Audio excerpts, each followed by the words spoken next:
If you listening to this podcast, you know what that means. Oh, ladies and gentlemen, welcome to the worst podcast of all time. It's the Quality Nonsense Podcast, and I go by Dave the Stepdad, not the dad who stepped up. And I'm also the self-proclaimed voice of podcasting. And I got here, which Twitter would not allow me to write so much, but I can say what I want.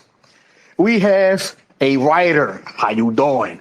A blogger, how you doing? A reporter, how you doing? Journalist, how you doing? Black activist, how you doing? And there's other things I don't even know about. We're going to get into that. Michael, Mizzo, Tillery, baby! What's up, brother?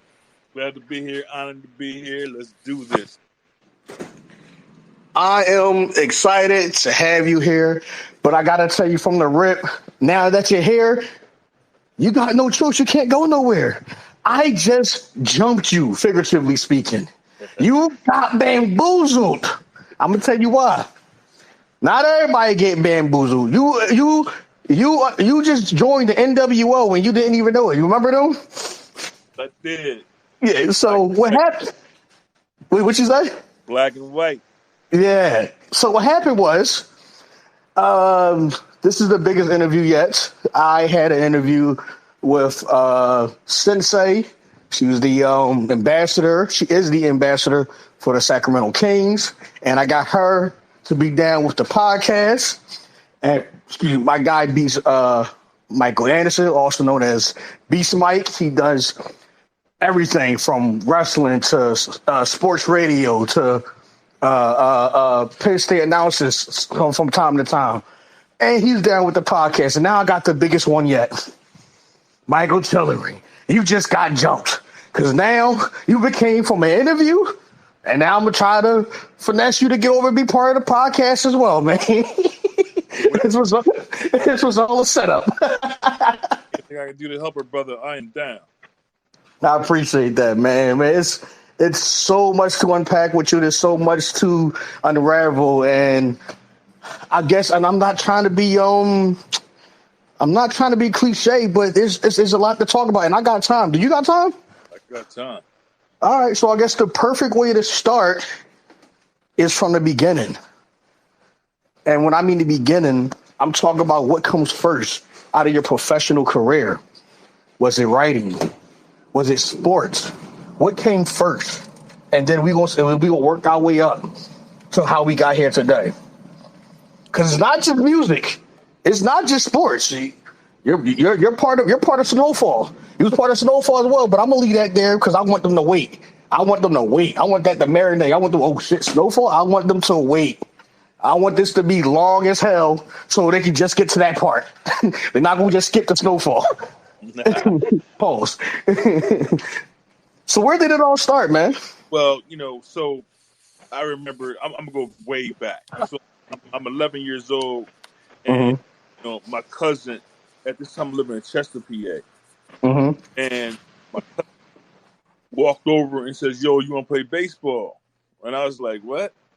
I had never played baseball before. So we walked like a mile to the baseball field and signed Sounds up. about right. Yeah, right? And to Aston, PA. And it took me a while to really grasp the sport. Like, I was hitting in practice. I was making all these crazy plays in practice. But when we got to the game, striking out, missing plays, all kinds of stuff. Something clicked one day. My coach was off. Another coach came in, made the game a little bit easier. I ended up getting like in a fight in the game or something crazy like that, but it fired me up. And 11 to 12 was when I shot out in terms of being a baseball player. Was the best player in the league as a 12-year-old, and pitching the all-star games, all kinds of stuff. Hit a bunch of home runs. Played. Then we moved to Delaware. My coach wanted me so bad that he would drive to Delaware for me to play in the PA League. It was kind of an unseen thing at the time. So, playing baseball in Delaware, this and that, ended up working at the post office. I met a coach there who, through our conversations about baseball, said, "Look, there's a tryout, where you used to live, 7 o'clock, in the morning on a Saturday." That Friday, I stupidly had a party at my house. Yo, I woke up with four Johns around me. Oh, Okay, and I don't even remember what happened. they was white, wasn't they? Huh? They was white, wasn't they? Ah, yeah. Oh, no. There was a couple and a couple sisters. Yeah, all right, You know, all right. and so my coach was banging on my door. That's what woke me up. This day had to be a 96-degree day. Mm. I didn't even brush my teeth, dude. I just ran out the door in my uniform. Brushed my teeth on the way there. Yeah. The Mariners and the Mets were conducting a tryout. I played like center field, shortstop, second base. For some stupid reason, I tried out at third base. I caught every ball, but the throw was different from me, and I was nervous. I obviously was hungover. I threw every ball like maybe 10, 15 feet over the first baseman's head. Oh, like one of them celebrities, celebrity pitchers. Man, it was bad. Now the guys hitting me the balls was a Seattle Mariners coach, and Mm. he was like, "Look, you're catching every ball. I did hit 2 home runs, but I faltered. I couldn't run because I was hungover. It was 96 degrees. The heat was blazing, Yeah. and I just failed. It was just an epic fail. I ended up coaching baseball after that. I was coaching a 16 and 18-year-old team when I was 19. Ended up coaching some younger kids who I still keep in touch with. A couple pros, end up being pros. It was a fun thing for me to do. I thought that, really my athletic career was going to stop there, being a coach at that point. What happened was I went through a divorce in 2001. It rocked me. It rocked me to my core. Of I knew course. that my relationship with my kids would not be the same. Mm-hmm. Wife at the time knew that my weakness was my children. Mm-hmm. So they used it against me. I wrote this poem called Divorce Cry. Mm-hmm. My sister read it and said, "You're a writer." I then scoured the web to try to find sites that would pick me up, an unexperienced writer. And Black Sports Network and blackathlete.net picked me up. My first article for Black Athlete was called Tiger Woods, A Universal Roar. It was about Tiger and the makeup of his ethnicity and how each of his ethnicities should be writing about him in a substantial way. I like that. The article went viral at the time. This was 2005. So it was a lot of comments on the article. They gave me a lot more responsibilities. I went over to Black Sports Network. They allowed me to have some editorial duties. At the time, Bomani Jones was there. Dave Zyron, this writer named D.K. Wilson, another writer called Ron Glover. A lot of very talented writers. I kind of shot to the top because they allowed me to be myself. I started doing a lot of interviews, a lot of coaches interviews. Every coach at the time is like Tommy Amaker was at Michigan.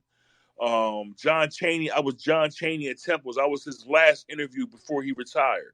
Nice. Okay. That interview there, and my cousin was sitting across from me. I was living in Elkton, Maryland at the time. My cousin was sitting across. It was the biggest thing I had done at the time. And his name was Chucky Johnson. Rest in peace. He recently passed. But I could see in his eyes how proud he was of me to land such an interview with a basketball icon, a sports icon like John Chaney. John Chaney told me about Sonny Hill and also talked to me about Wilt Chamberlain. That's when my hunger for Wilt Chamberlain happened right there in that interview. I did, like I said, I did so many coaches interviews. I interviewed like Candace Parker. Hey. Was at Tennessee. She was a sophomore at Tennessee. Tubby Smith. Any of the black coaches at the time, Mike Anderson. Who else? It was just a bunch of black coaches, black college basketball coaches. I also interviewed the main dude at Ohio State. His name was Gene Smith. He was athletic director there. That was a very important interview for me because at the time, Ohio State had the biggest budget in college sports. From there, I began to interview a bunch of journalists to try to learn the field. Like I said, I did not come up in journalism. I basically, like I said, coming off a divorce and wrote a poem that my sister liked. That was my experience. So after I started to write more, I had my own site called michaeltillery.com where I interviewed Chuck D, a Public Enemy. I would spam him every single day. And finally, he asked me to be on his Air America radio show. I thought he was bullshitting, you know? And you were persistent.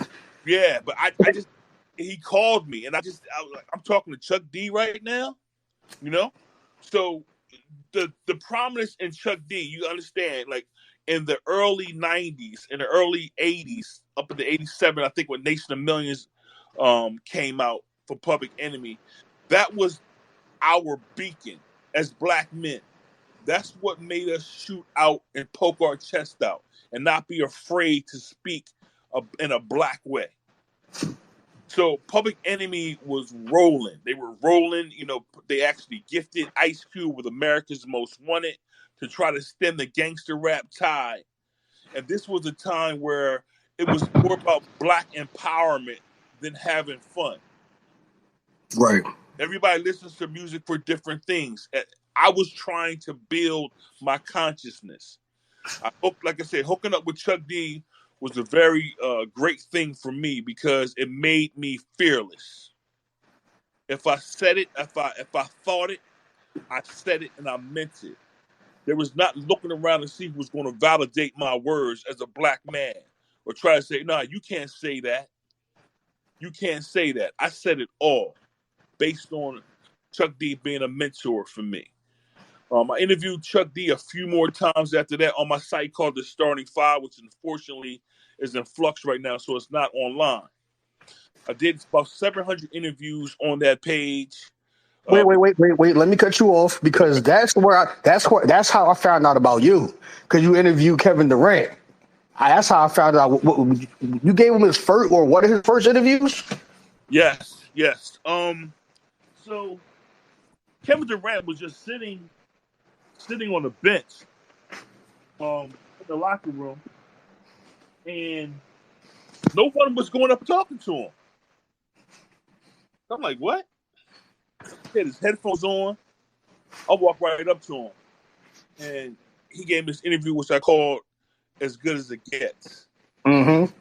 He talked about how Maurice Cheeks, who was a Sixers legend, was his main motivator on the team. Him and Russell Westbrook both Mm-hmm. prominently about Maurice Cheeks. At the time, their coach was Scotty Brooks, who also was a former Sixer. Mm-hmm. And, so the connection was there. That interview there, I had interviewed LeBron, Kobe, AI, a few other people before that, football players, Donovan McNabb and such. Yeah. But that interview there told me that what I was doing was right because as I was interviewing him, all of the microphones started to get closer to his face. Yeah. Okay. So Kevin Durant was very, very, honest about this interview. He told me this one story about how him and Russell Westbrook basically rode around Oklahoma City in minivan, instead of being, having the Porsches, the Lambos, Yeah. that there's a bunch of straightaways in Oklahoma City. Oklahoma City at the time, the most billionaires per capita in the nation. Mm. So for these young bulls to be basically parading around in minivans it was weird to me. Unheard of. You know what I'm saying? But it was more about the owner basically tell them, don't shine so much. You'll have time for that. Mm-hmm. I don't know how Mm-hmm. I feel about that. Like I think that they should be able to be in their individual selves. Back then, obviously you see how they've grown in their careers, to not be someone who just is a church mouse. Right. They aren't those type of dudes. So that was different for me. That made me really research a lot of things. This was coming off of Seattle losing the team to Oklahoma City. Mm-hmm. And we all know what happened after that with Oklahoma Right. City versus Golden State. Kevin Durant, goes to Golden State and wins championships. The interview with Kevin Durant was really something for me because at the time I think they were like they were last in the league. Like they weren't they weren't the team that played LeBron in the Heat in the finals. They were up and coming. They were talented. Kevin Durant was basically coming off of an outstanding performance at University of Texas. A bunch of 2020 games. A bunch of double games that he had there at University of Texas, and with his length, his shooting and touch, his inside outside game, his mid range game. What has made him first ballot Hall of Famer now, and one of the most feared scorers in NBA history. Right. It was a great time for me because I was able to be placed in the locker room. I was writing for Slam as well at the time. So I had access to almost any athlete, based on Slam's reputation. Right. I would write these long recaps after the game. They would be sometimes 4,000 words because I would interview anybody and everybody that was on the bench. I would run back and forth to each locker room. I would do this thing where I would put 57 minutes on my recorder, and I would make sure that all those 57 minutes were filled up. The worst thing about doing that is you have to transcribe all of that. And the technology at the time wasn't what it is today with recorders. So the treble in the voice recorder was horrible on your ears, and sometimes you would miss words. But I tried to do it as great as I could, and it was a great time for me because I saw some great games. Like one of the biggest games that I covered was Allen Iverson returning from the Denver Nuggets to the Sixers. And when he kissed the floor, it was an electric atmosphere. It was so loud in there. It's probably the loudest game I've ever been to. I remember that. Yeah, it was super That packed. was emotional. Yeah, it was very emotional. And AI gave me a great interview after that. One of the writers who was there, one of the photographers there, took a bunch of pictures of me standing next to Allen Iverson at the podium, interviewing him both pre and post game. I use those pictures a lot today. Yeah, I remember. I don't know exactly when, but if I not to cut you off because I'm letting you know how I've been following you. So like I said, the Kevin Durant one, and I also seen you interview Iverson. Now I wasn't sure if it was the Denver AI or was the AI when he retired. I know you gave one of his few last interviews. Well, so I'm looking at now. The picture of the avatar we have on Twitter is me and Al Iverson. I didn't realize that, but Okay. I interviewed him both as the Denver Nuggets when him and Melo were there, and Hmm. also when he came back. I actually told the Sixers when he was going to come back. He had played for Memphis, he had played for Detroit, and I said, "Yo, Allen Iverson, he's going to come back on this day, isn't he?" And the Ed Stefanski, the GM at the time, looked at me kind of funny. He was basically like, "How did you know that?" Allen Iverson came back at a time with Drew Holiday and all of them was on the team, Andre Yeah. Iguodala. Yeah. It was a great time for me because Allen Iverson was very introspective about Hmm. his career. He was humble. He was really trying to help out Drew Holiday in particular, and the best of the younger Sixers. And I just happen to be struck in the middle of that. And that's like I said, this is at the time when Kobe and LeBron were also coming up. So both Kobe and LeBron would grant me access in a locker room that few others would receive. Right. LeBron would shut down the locker room for me and my boy, Anthony Gilbert. We would basically go from New York to Jersey to Philly to D.C. and do these long interviews with Dwight Howard, Wayne Wade, Carmelo Anthony, LeBron, anybody who was the best player in the game at the time. And they saw us as beneficial to them because we weren't about the snark. The snark was very disrespectful of athletes in the last decade. It was more about disrespecting them instead of putting them on a pedestal, if you will, to show how great they were to themselves, their community, and also the league. What about T-Mac and Shaq? Ironically, that rhymes. So T-Mac and Shaq, right? So two stories about each of them. When T-Mac was with Orlando, I walked up to him and asked him about the Adidas on his feet. And he basically cussed me out. Tough. He said, "Don't ever ask me questions about these Adidas." He felt like those sneakers were the cause of his foot injuries. Okay? So, it was really a shame because he was a little bit bitter. I bet it. Obviously, T-Mac was one of the greatest talents to ever play in the league. Facts. And for him to basically have his career cut short because of what he felt was his sneaker deal was a problem. The thing about Shaq is, David Aldridge, who is a highly respected reporter, worked for ESPN, worked for TNT, sideline reporter, still does his thing for The Athletic. I think he's like the editor-in-chief down there in D.C. I'm not sure, but I know that's the last time I talked to him, that's where he was.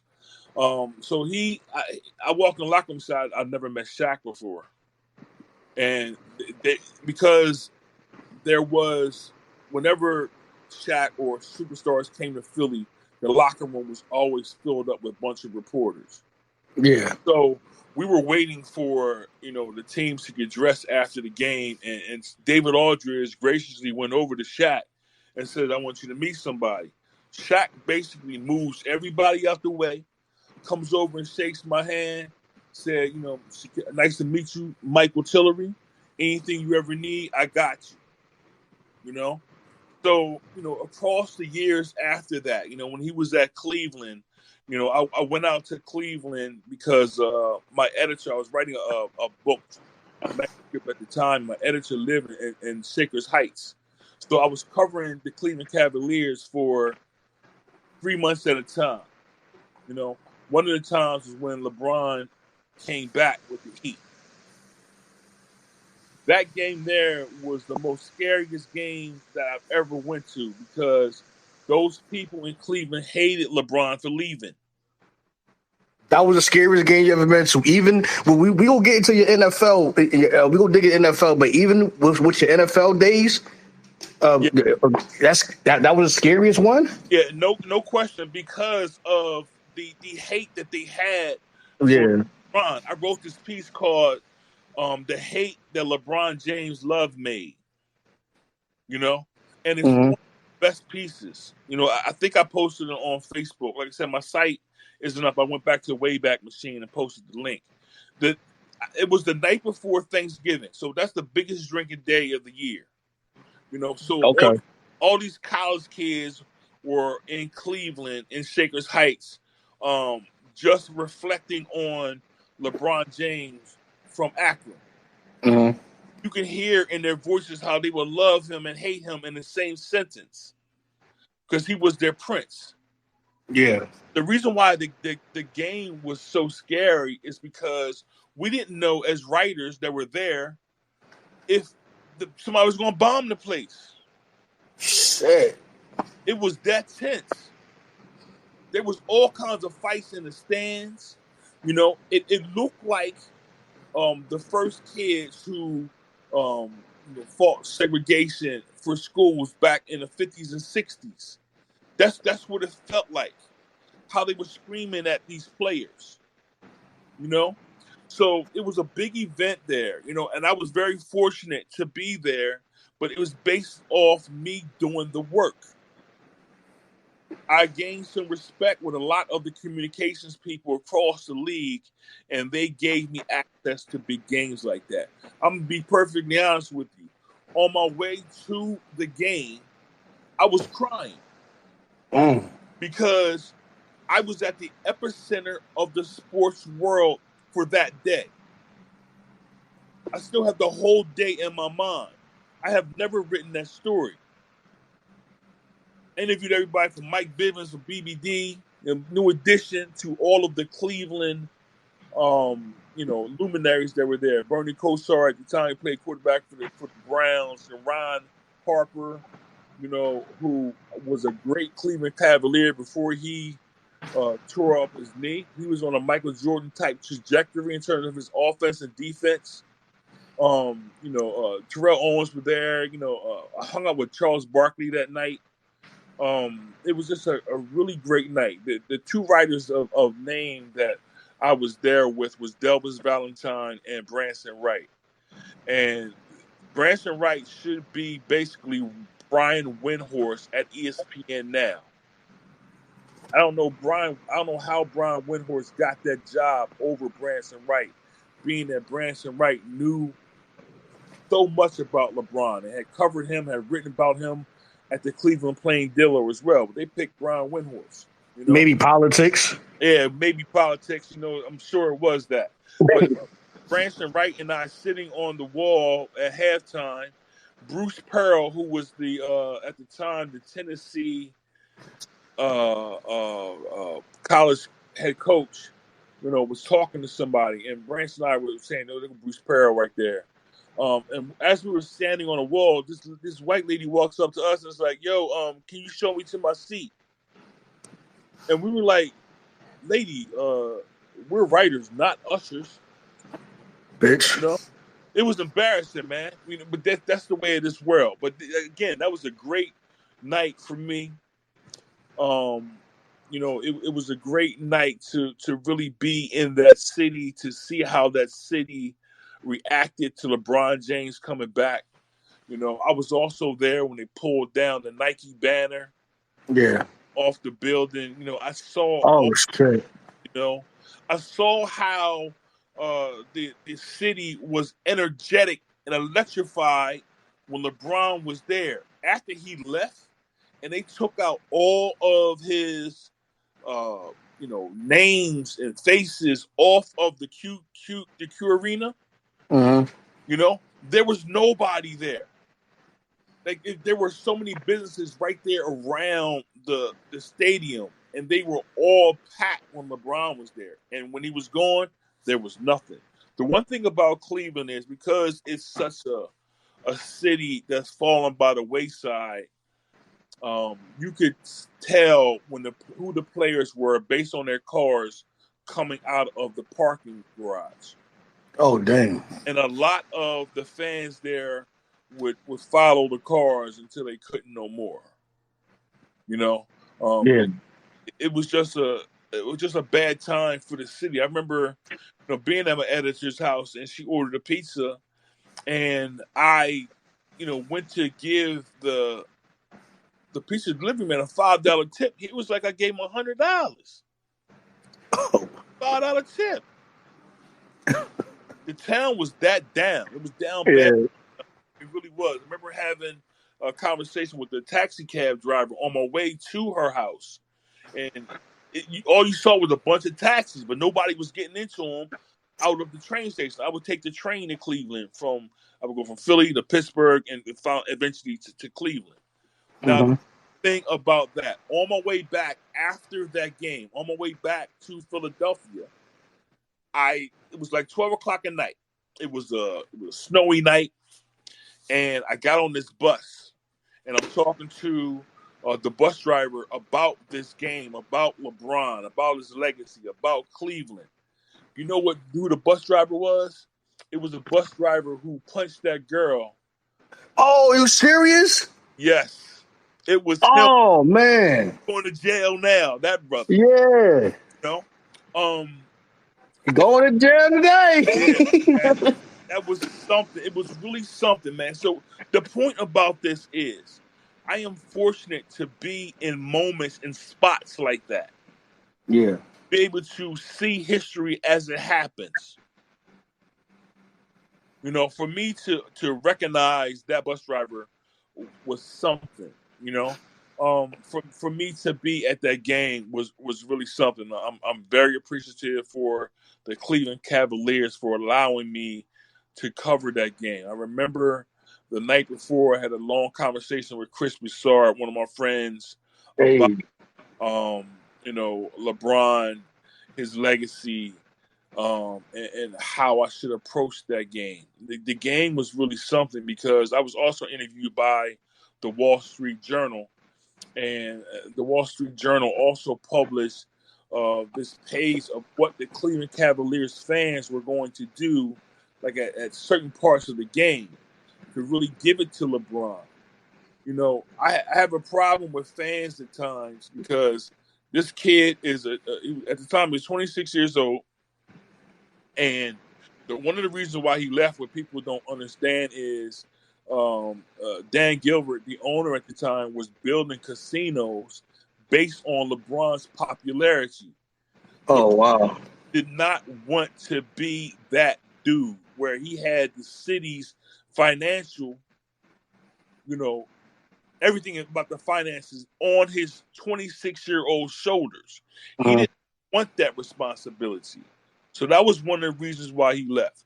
Dan Gilbert, you know, his son recently died. Rest in peace. Rest in peace. Yeah. I remember his son, walking by us, waiting for that game to begin. Reggie Miller walking by me hit me in my stomach.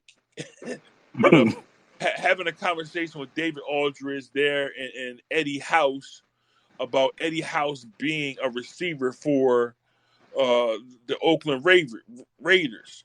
That's how athletic he was. We were actually having that conversation, even though he never played football, but we would have that conversation. I remember everything about the build up to that game. It was just an extraordinary period, extraordinary time for me to be in. We also had a conversation, in where we eat about who was going to average a triple double. Nobody believed me when I said somebody's going to do it. I thought it was going to be LeBron. It ended up being Russell Westbrook first, Yeah. but it happened. So the thing about me, what I would want to get across to fans of the future generations, is history is very important to me. My father taught me to remember the memory before the memory. So Mm. if you have a memory that's very important to you, try to go further and remember what happened before that. Okay? And then you can try to remember what happened before that. And it expands your memory, and you'll be able to think back to where you were a toddler, basically. And Uh-huh. try to develop that memory. Like, he would do certain things where he would, when I lived in Chester, he would have bird seed on the windowsill. I would have to remember the sequence of and what type of birds flew on that windowsill. He would make me remember that. And that, again, is what strengthened my memory. So when people try to ask me about things, I don't have to go to Google. You know, I can Yeah. just go into my mind. Another friend of mine, Bob Ryan from the Boston Globe, who covered way back to Bill Russell, he remembers the whole 1972 draft in the NBA. There was 12 rounds. He remembers the Damn. entire draft. Okay, so those are the people who are I call soul models, not role models, soul models. I like Humble that. soul, you know. Those are the people who I am attached to because they are very important to history. We live in a 24-hour news cycle now. Everything Mhm. happens and is gone. I try to hold on to the memories so for future reference and for future generations to understand how things are connected. That's dope, man. Sheesh. Now, you said you interviewed Kobe. I need you to tell me how that interview went, and I need you to tell me everything. Like, where were you at? How did you feel? How did it impact you when you heard that he passed away? Wow. So I was thinking about that as you were talking. Um, so to preface that, Spencer Haywood was the first to fight the NBA in terms of early, getting into the league without being a 4-year college guy.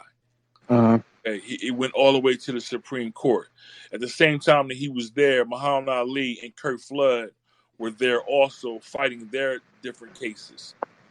So Spencer Haywood told me that he got his turnaround jumper from Wilt Chamberlain. So everybody thought that Wilt Chamberlain was this like dunking guy all the time. Wilt Chamberlain had a fluid outside game. He was one of the strongest athletes to ever live. I think Wilt Chamberlain was the best athlete to ever live. There's a uh, conversation I had with LeBron James as well. LeBron James is in that category because he played football. He probably could have been a quarterback in the league. He wanted to be more of a wide receiver, caught the ball downfield. I thought it was tight end. Yeah, right, tight end. Yeah, Yeah. he was also a third string quarterback to throw the ball Okay. and they would use him on flea flickers. Now, Okay. Branson Wright also interviewed LeBron on football.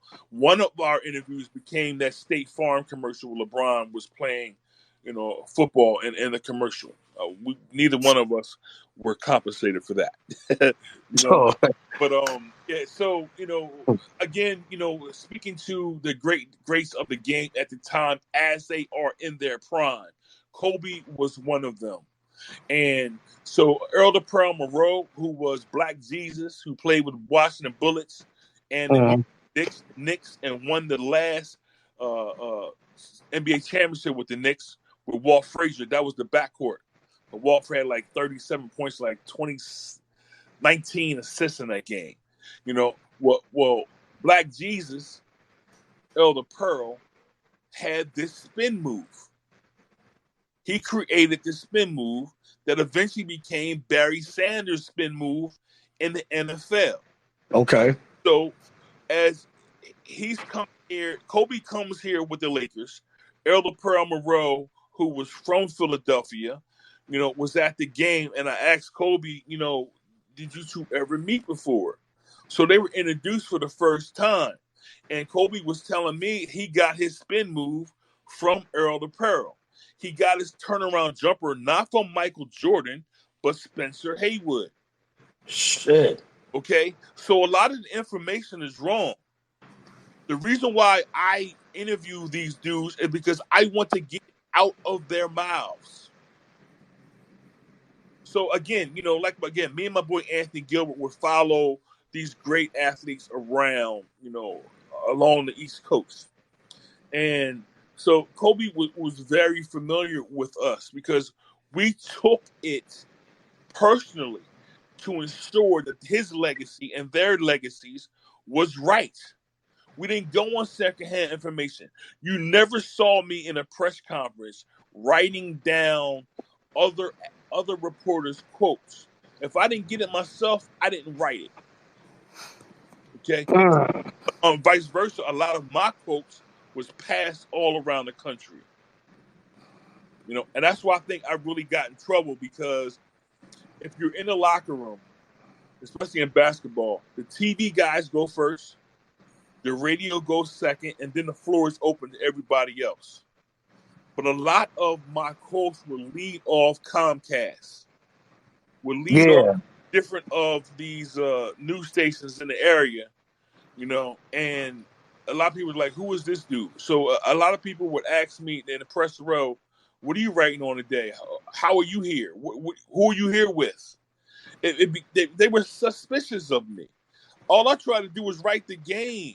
I called the game Soul Rock Soul at the time. So Kobe would basically tell me about his career. We would really push forward, him being from the area, playing for Lower Merion. I remember a game that I went to at Chester when Lower Merion played Chester. And one of my boys' name was Barry Bell. He recently passed as well. Called me up and said, "Yo, this dude Kobe Bryant, you gotta come see him." This is because before I was a writer, and that was the beginnings of that. Also, Jameer Nelson was doing his thing at At St. Joe's. at St. Joe's as well. Yeah. Time he was at Chester, I watched maybe 3 games of Jameer in the playoffs that year where he hit either the game-winning shot or the game-tying shot to take the game in overtime. In 3 straight games, it was ridiculous. He was an incredible high school player.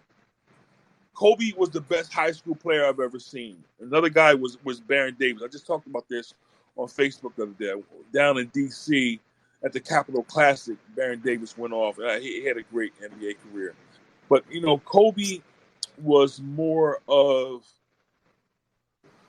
probably the most personal athlete who I've spoken to, based on him understanding what me and Anthony Gilbert were trying to do as writers to protect his legacy. This is coming off of Colorado. This is coming off of people calling him ball hog, this, that, selfish player. Kobe was very unselfish. He just wanted to make sure he won. That was his whole thing. So, on that January 20th, obviously this is before COVID hit, and I'm sitting at my dining room table, and I get a text from Anthony Gilbert. Anthony Gilbert, I think, should have been the writer of note from Kobe Bryant. Like, I was more of a general sports reporter. Even though I was connected to Kobe Bryant, Anthony Gilbert knew his family. He went to Temple with his sisters. He should have been that guy. Maybe he will be that guy, later on, to write something great of Kobe Bryant. But, so he texted me and was like, "Yo, did you hear?" And I said no. And he called me and he told me. And I hung up and I went outside and I just cried. And I recorded it. It's on Instagram. I couldn't believe it. It was still such a shock, because Kobe Bryant, the night before, is when LeBron James passed him on the all-time scoring leader. Yeah. Right. Okay. So I thought that I was going to get this great interview with Kobe Bryant speaking about LeBron passing him, and Kobe basically told me that I got to go watch my baby girl play in California. That's what type of father he was. He didn't want to upset her or miss time with her. One of the biggest regrets I have as a father is me covering games while my kids were playing games in high school. I didn't get to see a lot of my kids playing high school because I was all about the grind. I had to build my career. So I missed, and I had to sacrifice a lot of things that I should have been there for my kids. And, it's a huge regret of mine. It really is. Especially when seeing Kobe being able to, go home to Calabasas when he died in Calabasas, with his daughter on that helicopter, but he went there to watch his daughter play. And I think he would have made the same decision over again, to be perfectly honest. I believe so too. But it was a really sad time. Like, I don't think that Anthony Gilbert or I have gotten over it yet. It was 3 years ago. It still rocks me when everybody says his name. Another one of my good friends, Jamel Hill, had a great interview with him. Cole Wiley, who's son of the the best sports writer in history, I think, and Ralph Wiley, and I talk about this all the time, where he said, basically there is no failure. Failure does not exist, and he told Jamel this in this interview. Kobe was a different dude. A lot of writers and I, when we were covering, the Sixers really heavy at the time, whenever Kobe would come here and he would listen to the boos, and I was always wondering why the Sixers fans booed him, being that he was from here. But he told us that he saw the court as a grid. So on certain parts of the floor, he would pull up on a jumper based on that grid in his mind. So he was such a spectacular player. Now, before the Beijing Olympics in 2008, there was a media event up in Manhattan where we would basically go from room to room and interview all of the players that were going to be on that Olympic team. And, I asked Kobe, I said, yo, what are you going to get out of this, being that you are already a great player? And does this Olympic experience augment what is already a great player? And he just looked at me and says, all I do is live in the moment. Okay? So for him to tell me that kind of changed the way I looked at things. Because I always looked at, preparing for the future, this and that. Kobe lived in the moment. So people out there who are Kobe Bryant lovers have to understand that he got all he could out of life. He made up with his wife after Colorado. He made sure that his girls were taken care of in terms of him building who they will eventually be. And he was also preparing himself for the moment of his NBA career. Whatever moment that it was, whatever next game that was, he didn't look at himself historically at all. He looked at himself as in that moment, whatever that day and time was, and what he would do to stamp his name on a game that he played in that particular moment. So it still is a hurt piece. Like, I get emotional thinking about Kobe Bryant. I still see that kid, that 8, that Afro 8, that Buster Fro 8. That David Ruffin Afro. Yeah. I'm 24 and building on the Los Angeles Lakers legacy. Being able to play for one team, scoring, the 60 points in that last game that he played in. Him being this burgeoning entrepreneur who was producing a lot of things, winning Oscars for his work, doing a lot of things that a lot of athletes now do based on him being this cool ass professional, always being a perpetual learner.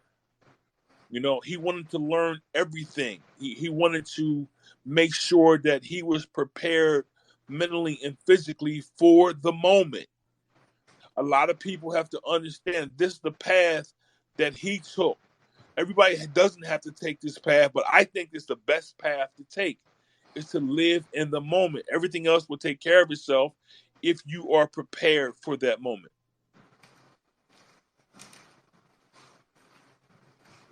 That's deep. Damn. So I gotta ask you, so now I know you said that you was wondering why Philly was booing Kobe. Now, from this point of view, we was booing him because he never represented Philly. He never, from what we know, he never claimed us. Is that something that you was aware of? Nah, he always claimed Philadelphia. Always. Like, this is the thing. If you don't follow independent journalists like Anthony Gilbert and I, because everybody else was like ESPN, Fox Sports, Yahoo, All these Oh, big, the mainstreams. yeah, all the mainstream things, they weren't asking the right questions. Also, they were trying to make him be out to this villain, to be this villain. Kobe would smile when Anthony and I, his locker, if you walk into the Sixers locker room, his locker was always right to the left. You walk in and go right to the left, the corner locker. So if Anthony Gilbert and I, knowing this, would flank him on this corner locker. Now, like Dr. J started this. Dr. J started it and passed to Michael Jordan, went to Kobe Bryant, went to like guys like Chris Webber, Juwan Howard. They did not get dressed in the locker room. They got dressed in the training room. And Mm. they all wore suits. Okay, so they upheld their media responsibilities. They knew because they were so polarizing that they had to look the part and be the part. Okay, so Kobe's sitting in the corner of this locker room when he saw us already there. When he would walk up and you would see all the media throng basically get all intense because Kobe Bryant's about to speak. When he saw us, he would smile. He knew that we had him, and not in like a swinging off his nutsack type thing. Nah, I wasn't even thinking that.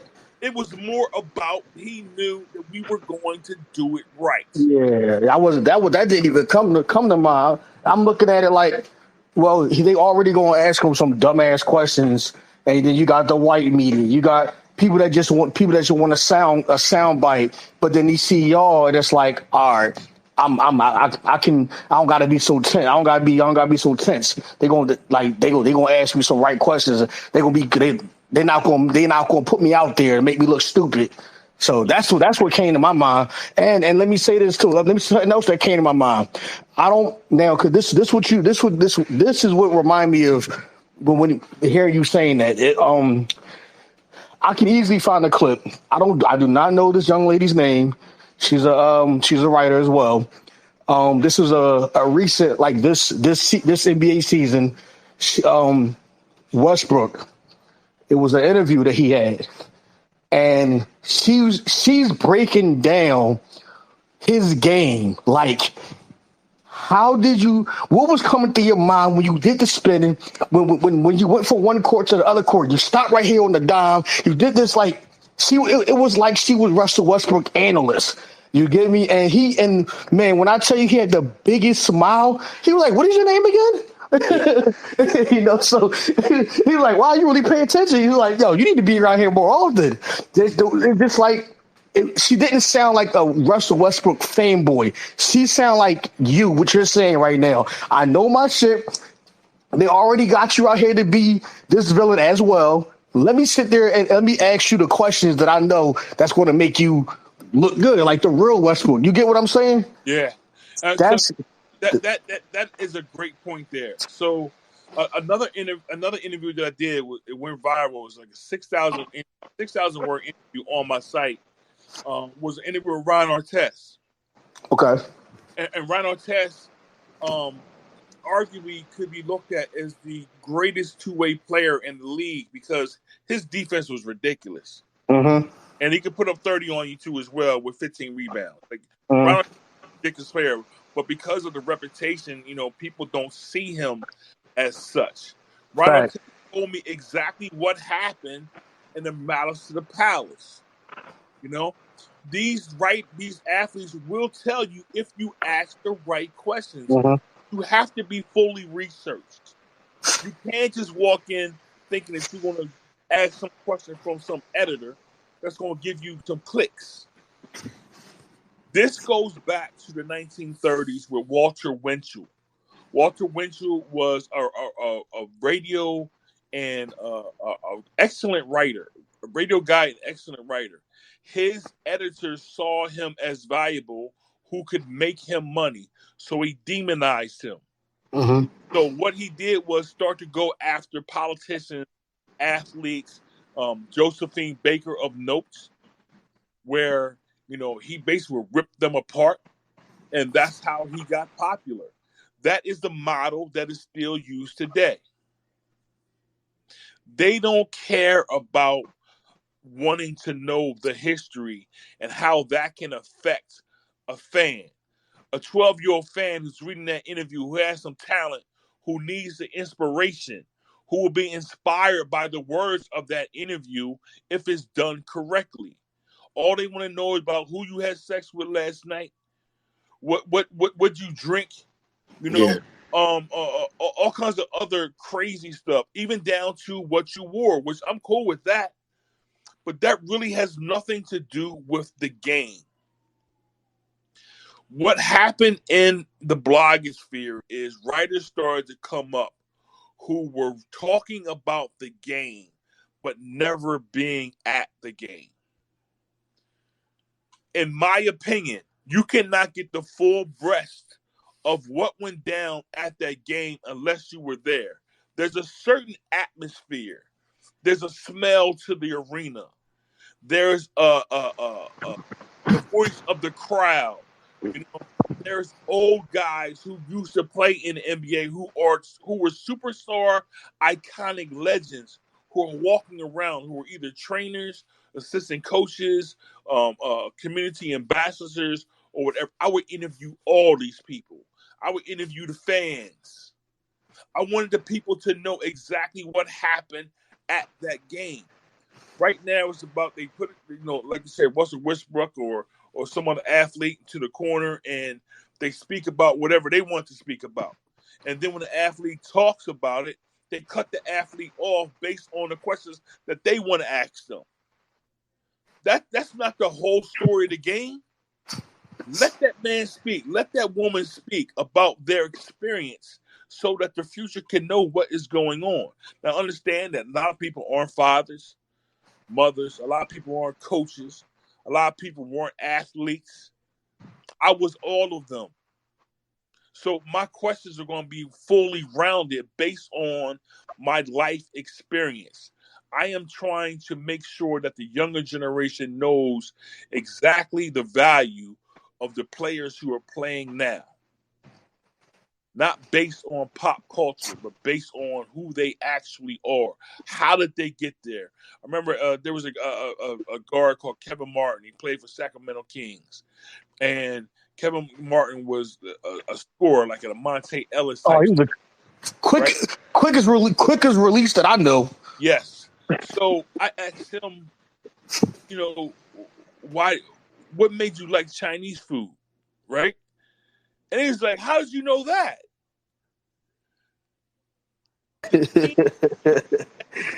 But when you walk into the press room, if you ask for it, would give you a media guide. The media guide would have all the facts and the origins of players. They would have all of these things in these media guides. So in his biography, in his bio, I saw that he likes Chinese food. So that ended up being a great conversation. When after I asked him that question, everybody was laughing. The media was like, "Wow," but it opened up the room to a less serious questioning. So where the athlete is not tense worrying about who was going to ask him a crazy question. Mm-hmm. Donovan McNabb was a guy like that as well when he was here in Philly. I would make sure I was the last person to walk in the press room, as he sat down to the podium. What people understand is the quarterbacks in NFL dress separately from their teammates. They have their own showers, because they know that they're going to be the first person who's going to be asked questions. So their Makes sense. Their locker and everything is right next to the door to the press conference. So all I got to do is get dressed, go right to the press conference. I try to be the last in there to try to loosen him up because a lot of these questions were going to be ridiculous. I also tried to ask him the first question. Sometimes that would affect the whole room based on me asking an actual football question. Not something that was about, well, how come you and Deshaun Jackson didn't get right? What's going on with you and Deshaun Jackson? Why do you and T.O. beefing? Yeah, I don't want to hear about that. This dude just played a football game. That's what we're talking about. Everybody has their own agenda. And I'm not really going to, criticize people on who they are. If you're going to base yourself on a mainstream model, so be it. That's who you are. My agenda is different. Like, as an independent, I'm able to get in deep to the stories that I think are relevant. And eventually these stories become the ripples. People, when these stories come out, people is like, where did that come from? They don't know it's me. They don't know me. I ain't famous, but I'm the one who put that story into the vernacular. And that's my aim, to add something different to it. Like when I say happy birthday to people, Right. I say happy you day. I like that. I like that. If you're a man, I say happy next 365. Hey, I like that. You know what I'm saying? So there's different things that you can do. If it's your anniversary, I say happy. I don't say happy anniversary. I say happy. Those are the things that make me to be remembered, because you're saying different things. You aren't following someone else. You are carving your own path. That's how you learn, by stepping outside the box and being prepared for the moment and being unprepared. Like I told you before we came on, just ask me anything, man. I got you. If it's something that I don't know, I'm going to tell you I don't know it. But it's something that I can expound on. I can do that. And any question is not going to be something I can't answer. Now I want to piggyback off. It's not the same thing, but it is. It's under the same umbrella. You were saying that it's a completely different vibe being at the sporting event, compared to not being there, right? Mm-hmm. And I was thinking about wrestling, because I'm a huge wrestling fan, right? Still to this day. And there's so many people, even casual fans, to this day, they're like, nah, it's completely different in person than it is on TV. Completely different vibe. So I've been to quite a few wrestling events in person, but everyone said that to me. I'm like, I gotta go. These people don't even know half of these people, but I do. But even they even going. So I'm saying all that to say, I see what you're talking about. No, I'm not interviewing it, but I see what you mean by the atmosphere. Like the smell. You can see the spit coming out of people's mouths. Like it just turns you. It's just a completely different vibe than hundreds of people at the bar or with the homies. It's just a different vibe. Like it's like you can feel it. So I see you can see the expressions. Like, and now back to you. You can see the expressions on the player's face. You know what's happened that you don't see on TV. You get what I'm saying? Like, I completely get what you're saying. I know it's not the same, but that's the closest thing that I can think of being in the mix. Like, how so it's different.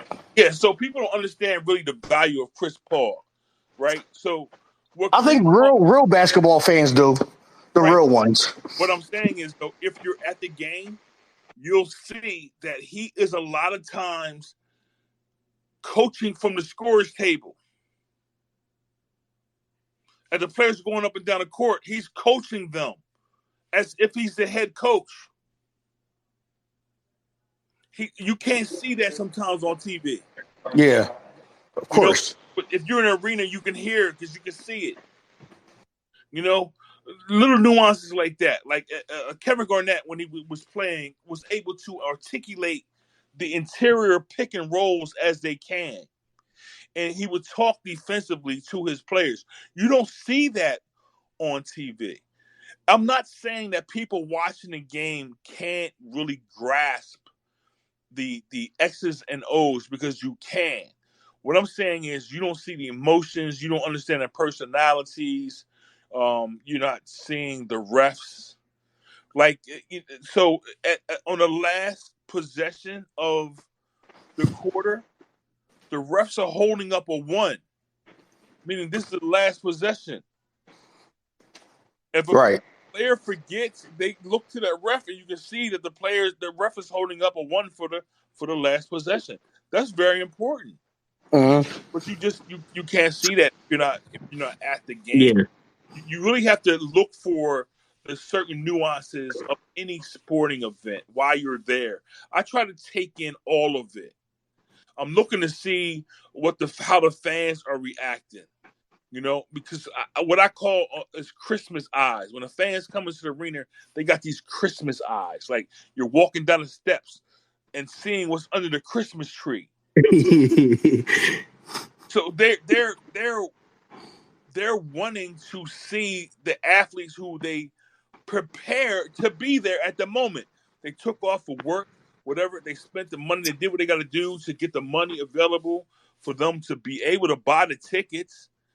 So when they finally get to the game, they're excited to be there, and that's why I think a lot of fans, are miffed when a player does not play. That's the reason why they're so upset because of load management. I get it because they did so many things just to get to the game. Right. So, while I do understand load management because a lot of these players have so many responsibilities, especially the top tier guys, like they got guys like me calling them every day for these 15-minute interviews. So they might do 5 or 6 of these a day. Mm. Then you got to go to the shoot around and talk to the media then. Then you got pregame. A lot of players don't talk pregame. The Boston Celtics were really one of the first teams when KG, Paul Pierce, and Ray Allen were there, who said to the media, "We don't talk before the game."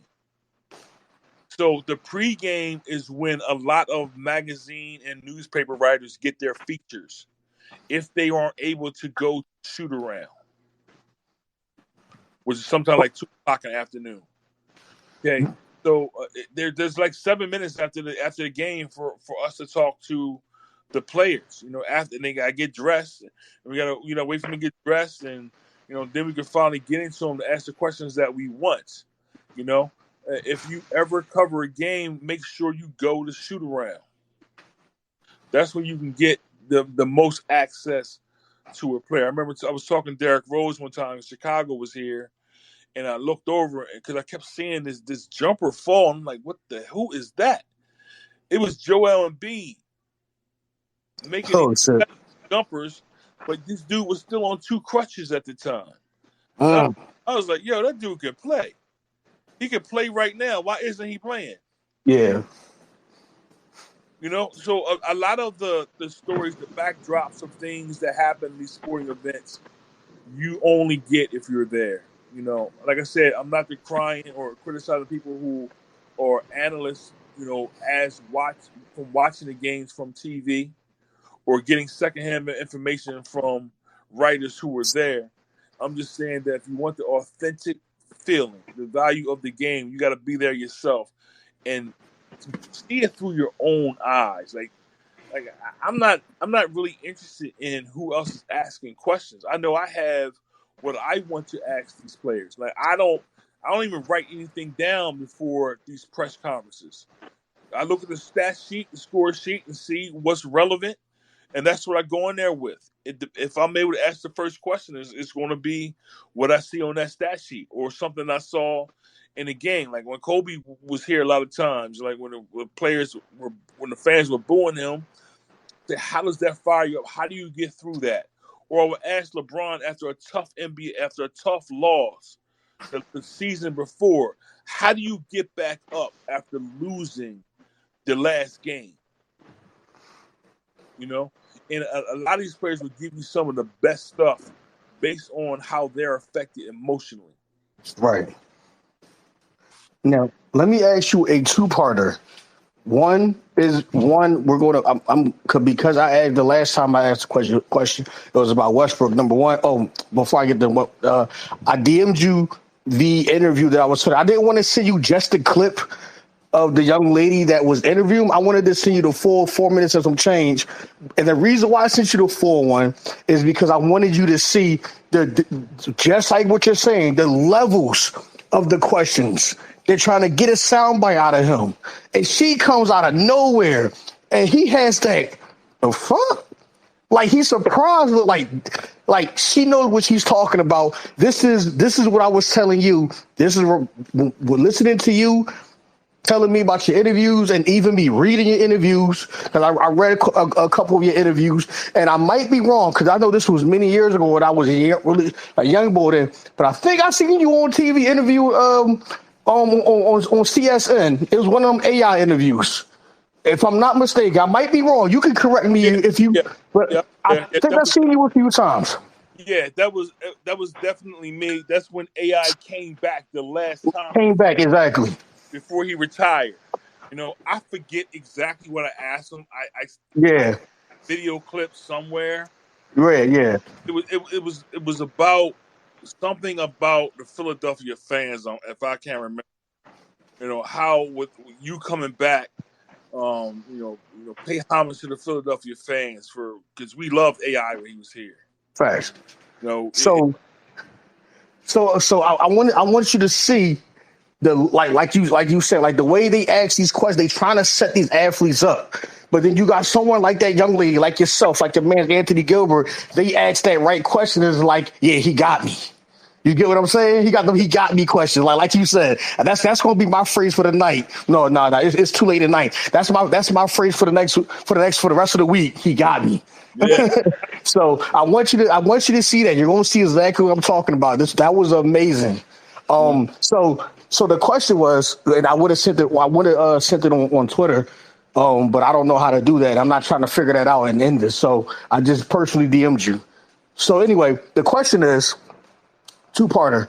Number one, because we talking about Westbrook, how do you feel about fans when they do too much to these athletes?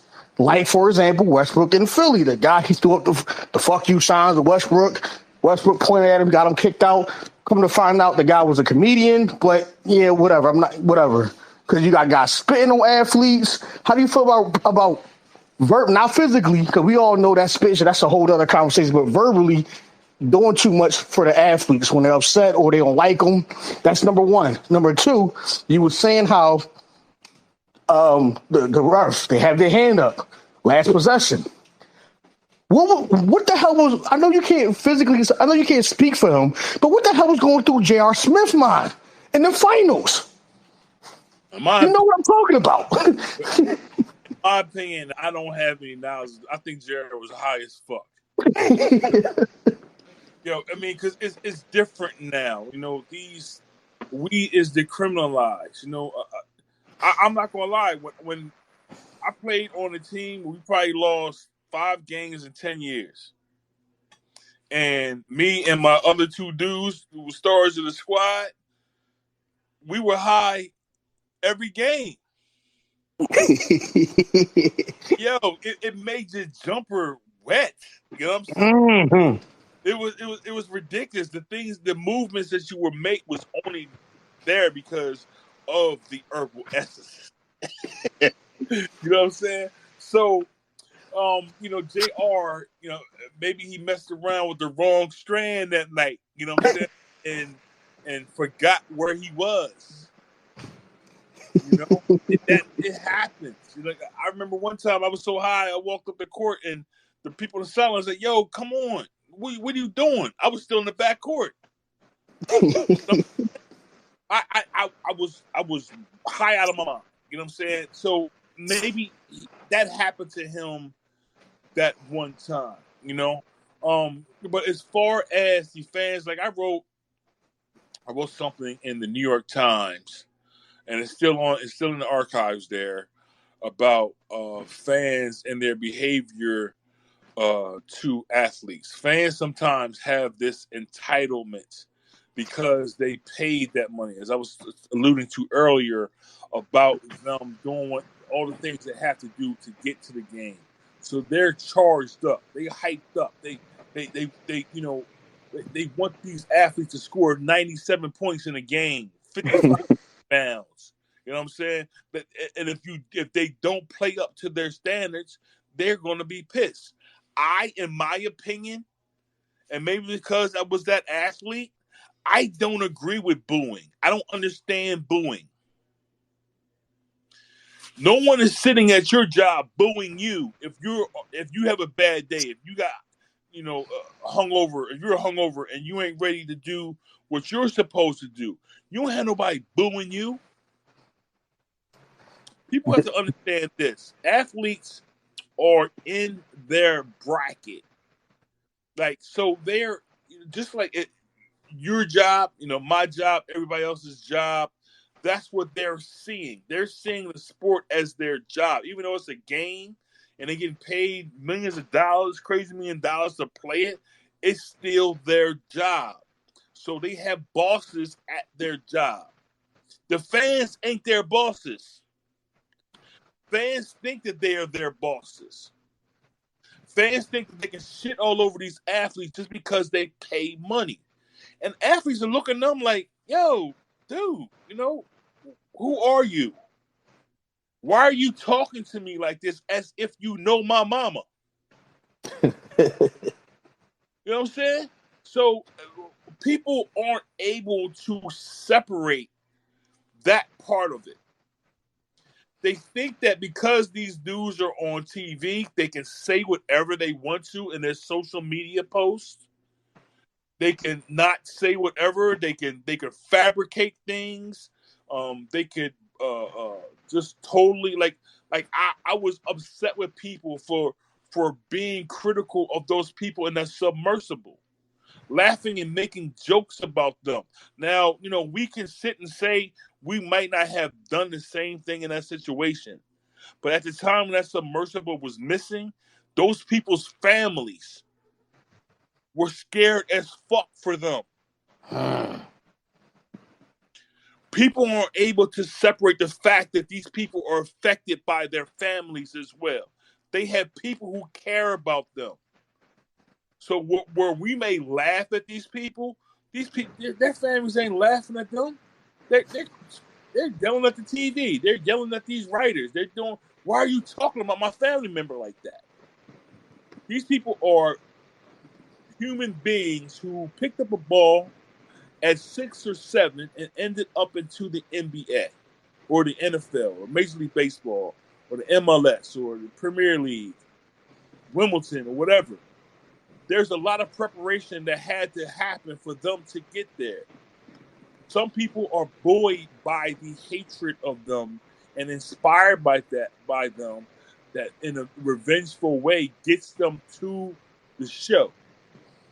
A lot of people are coached by their fathers, their mothers, and whether their fathers or mothers were good at the sport, and they or cousins or brothers or whatever that helped them get them out of their shell. That snotty-nosed kid who's sitting in the corner, who's hungry as hell, who has this talent. They're inspired by that. What they did not have, what they now have. They had to do what they had to do to get there. And a lot of it has nothing to do with the fans. Fans don't pay these players. Their admission to the game does not pay these players. The revenue does. All of them.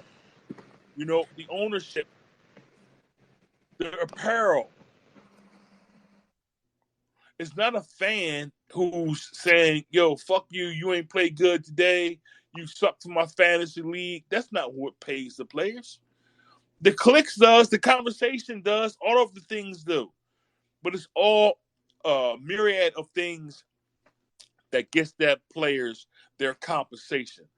Many of it does not have to do with a fan conversation about how he sucked the night before. It has nothing to do with it. All right, let me play white devil's advocate. So that all may be accurate, but here's the part where, for the first time this interview, many conversations, we may slightly disagree, because I agree with you 90% of what you're saying. The only 10% where I'm like, come on now, is like what you just said. You said the admissions, we don't pay their salary by the admissions, by going into the game. But us fans, we're not entitled. Well, first of all, we're not entitled. But I feel like we do have some say so when we are paying to see you. And number one, you cop out. When I mean you cop out, as in when you're playing city committee, and I don't mean like you having a bad game. We all have bad games. Again, I'm agreeing with you all that. It's just when you look like you're not even trying. That's the part where it's, come on, bro. Like, I spent my money to see you, and this is what you get? All right. On top of that, we are paying. You got jerseys, you got sneakers. We're paying that. And if the fans don't make a difference, i.e., the bubble league. Come on, I'm not the bubble league, but that's what it felt like, the league. Come on, the bubble. Look how that turned out. So this is what I would say to that, which I am in total agreement with it. If a player isn't playing up to his abilities, like Ben Simmons. I was pissed at. But see, again, there sometimes there are reasons for the fall off in performance. So Talk to me. what I notice in being in locker rooms across all sports, players are most affected by childbirth, divorce, marriage, and death. So where someone might report like Jimmy Johnson, the NASCAR racer, his his mother-in-law killed everybody in the house and herself. Chris Benoit, something like that. Right. So a lot of times, like Bubba Chuck, the practice interview Practice. that was about his boy. Exactly. Okay. So if you don't have that context, you're going to wonder why a human being isn't playing up to his capability. His mind is off the game. Okay? So it's not that he's always going to be like that, because obviously they aren't, because they're superstars and they're performing well. But if something is affecting their livelihoods, their lifestyle, their day-to-day, the people who they support them and lean on to be in that moment, they're going to be down. Yeah. Okay? It's just a simple thing. Now, I'm not saying like I was really mad at James Harden and Joel Embiid for how they performed in that last playoff series versus Boston. I think that they did not play up to their ability. I don't know what happened in their life. On a superficial level, I'm saying that they did not play up to their abilities. So I was pissed off at that.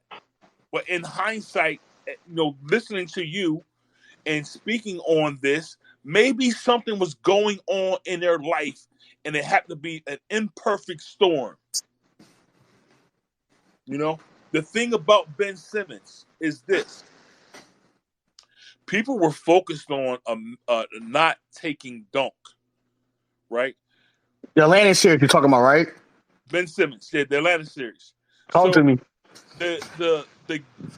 He held Trae Young to 5 of 25 shooting in that game. Okay?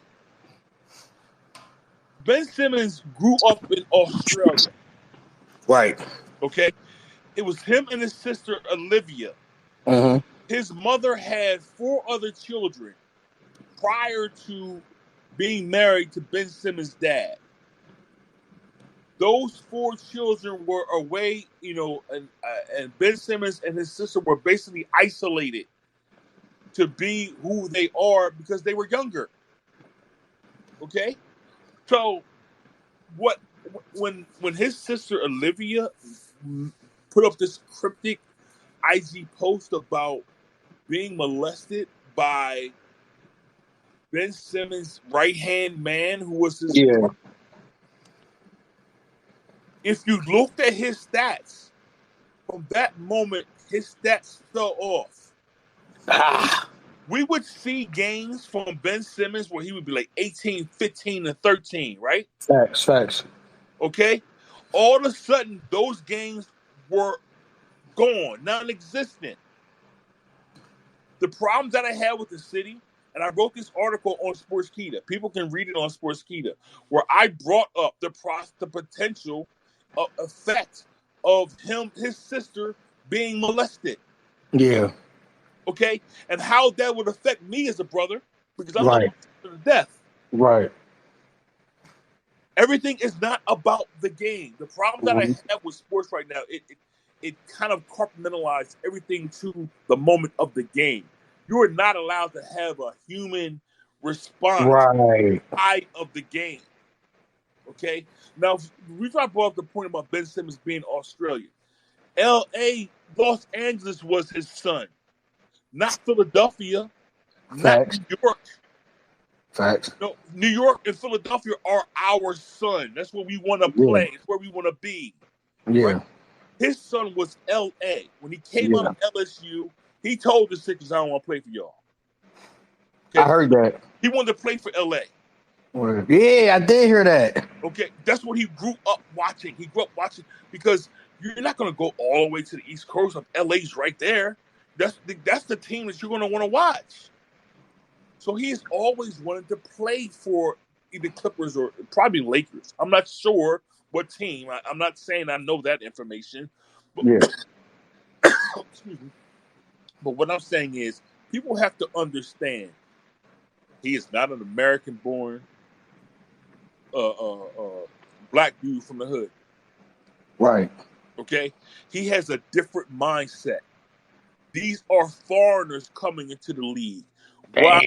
While they have a grasp of American culture based on TV, like I was saying earlier about you can't really grasp the league because you're watching on TV. That's their American culture on TV. Yeah. They ain't got a full grasp of it. They don't know everything. They don't know that some hoods you can't walk through with some certain colors on. Right. They don't know these certain things, so they're not going to think like Americans. We expect them to think like Americans, even though they talk like Americans. For the most part, they don't have an accent. You know, even Joel Embiid, his accent is waning. It's almost gone. He's from Cameroon. Facts. If you go into a Sixers locker room after the game, you will also see him talking French to someone from Cameroon. From France. Yep. Okay. So we have to understand that this country, and I understand you saying that we are entitled. I think we are entitled in the sense that we think that everybody's supposed to talk American. Everybody's supposed to talk English. Everybody says that all the time here. If you talk 5 or 6 more languages, doesn't that make you smarter than the one dude who talks one language? Big facts. Okay? So we have to understand and we have to look at things more expansively.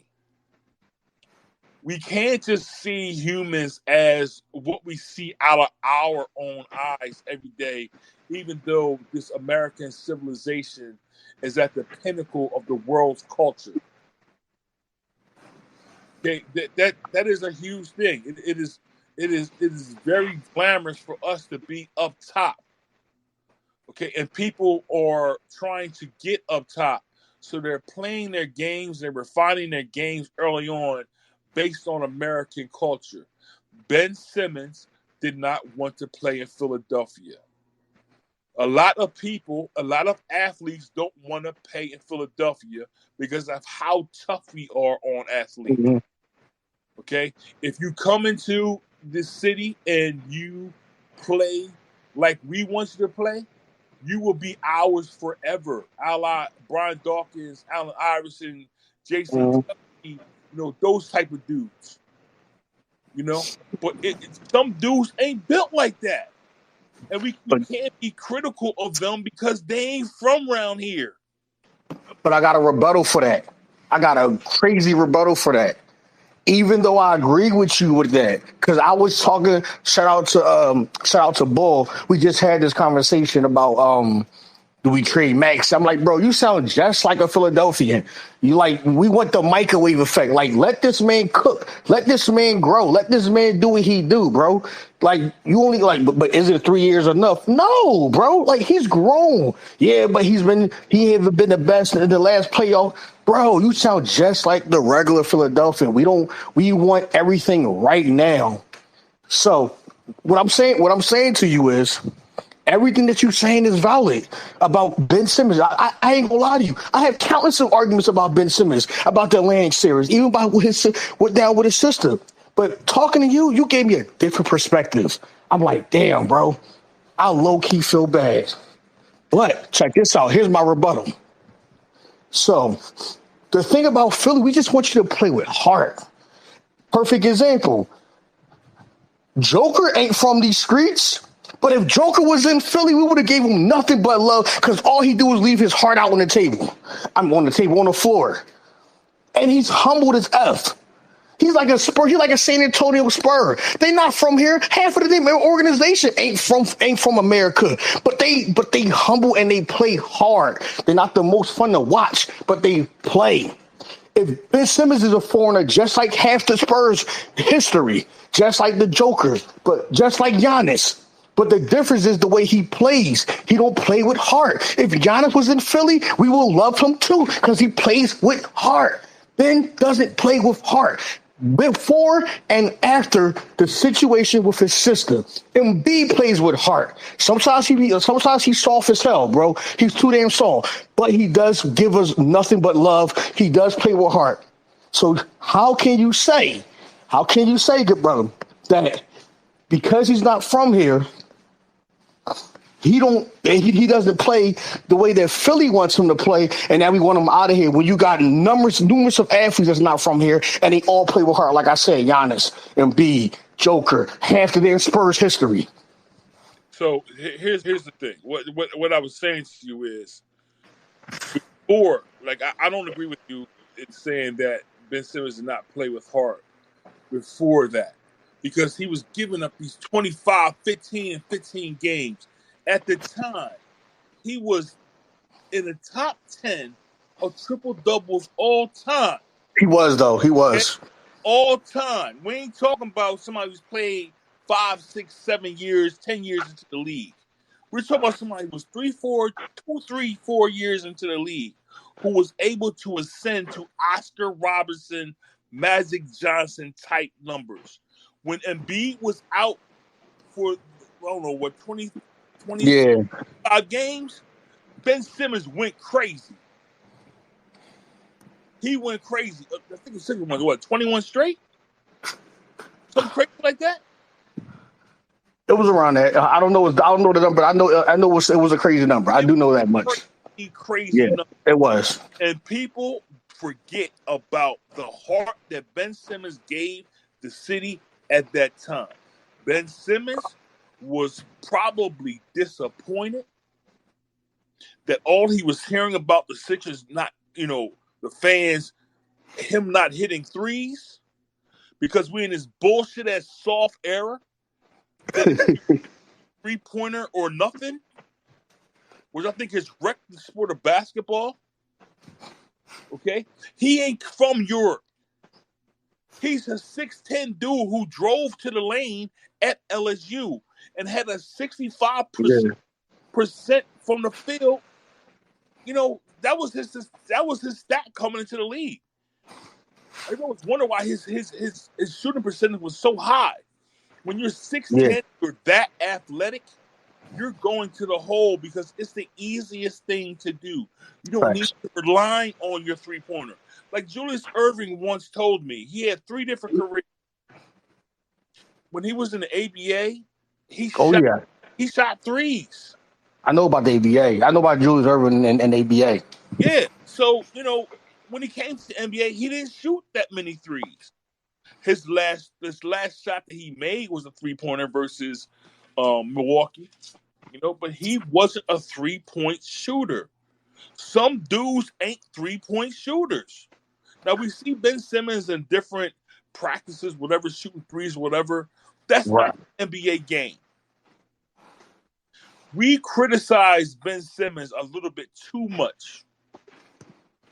No one focused on his defense. Ben Simmons is an all-time defender. The Sixers had two defenders who potentially would have been all-time defenders, and also Joel Embiid and Matisse Thybulle. Yeah, man. Shout out to Thibault. Different type of defensive team. What I hated is my media peers all coming in and trying to break up that team. The Sixers had a special defensive team. When Jimmy Butler was there, Yes, I was about to say that 2019 team. they had a special defensive team. If Yeah. that team was allowed to continue on and shut the fuck up when Right. these dudes lost, okay, we might see a different team right here in Philadelphia. The media and the fans affect the teams here in Philadelphia. Yeah. If it's all negative, it's not going to work.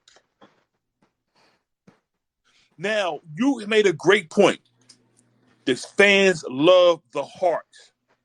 Are you giving that same heart to your soul, your family, and your job? Talk your shit, bro. If you're not, shut the fuck up. I don't want to hear what you have to say. Why are you expecting someone else to do what you don't do? Because you pay money. That's a hoe. Talk your shit.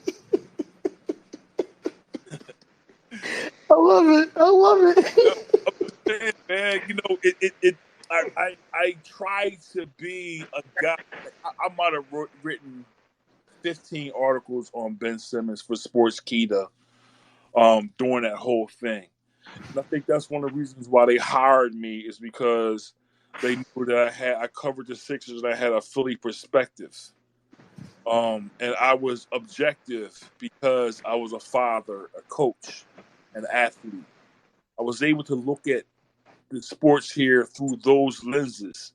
You know, being that 1983 was a long time ago. Like, again, I told you earlier about my biggest moment was interviewing Julius and Chuck D. I Right. wanted to interview Julius because he was the guy I grew up watching. Right. The Michael Jordan.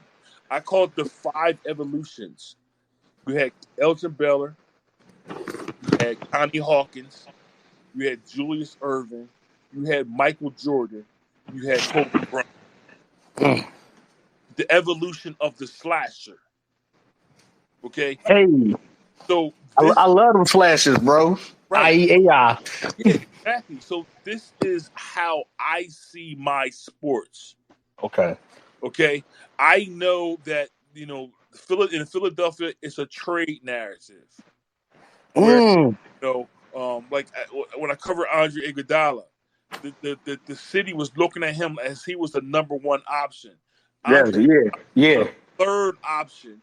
All you had to do was put the first and second options around him. Philadelphia ran Andre Iguodala out of this town. I remember covering games because he was missing a lot of foul shots, especially late. Yeah. You know, some people are enigmas. They're affected by the crowd. You know, they're affected by different things. If you miss a couple of foul shots, all of a sudden the fans are getting on you and forgetting about the 98% of your game. Okay, it's going to affect you. Now, I told the city to not trade Andre Iguodala. First of all, when they traded him, he went to I think he went to Denver first. He did. Then he ended up on Golden State. Yep. Finals MVP, Yep. three-time or four-time champion. Okay? Instead of getting on the Sixers brass to surround Andre Iguodala with superior talent, they took it out on Andre Iguodala. Instead of getting on the Sixers brass for not drafting Ben Simmons, they took it out on Ben Simmons. If all you got to do is do the research, you don't have to rely on guys like me who are going to give you the full story. Do your research. Wonder why these things are happening to these specific players.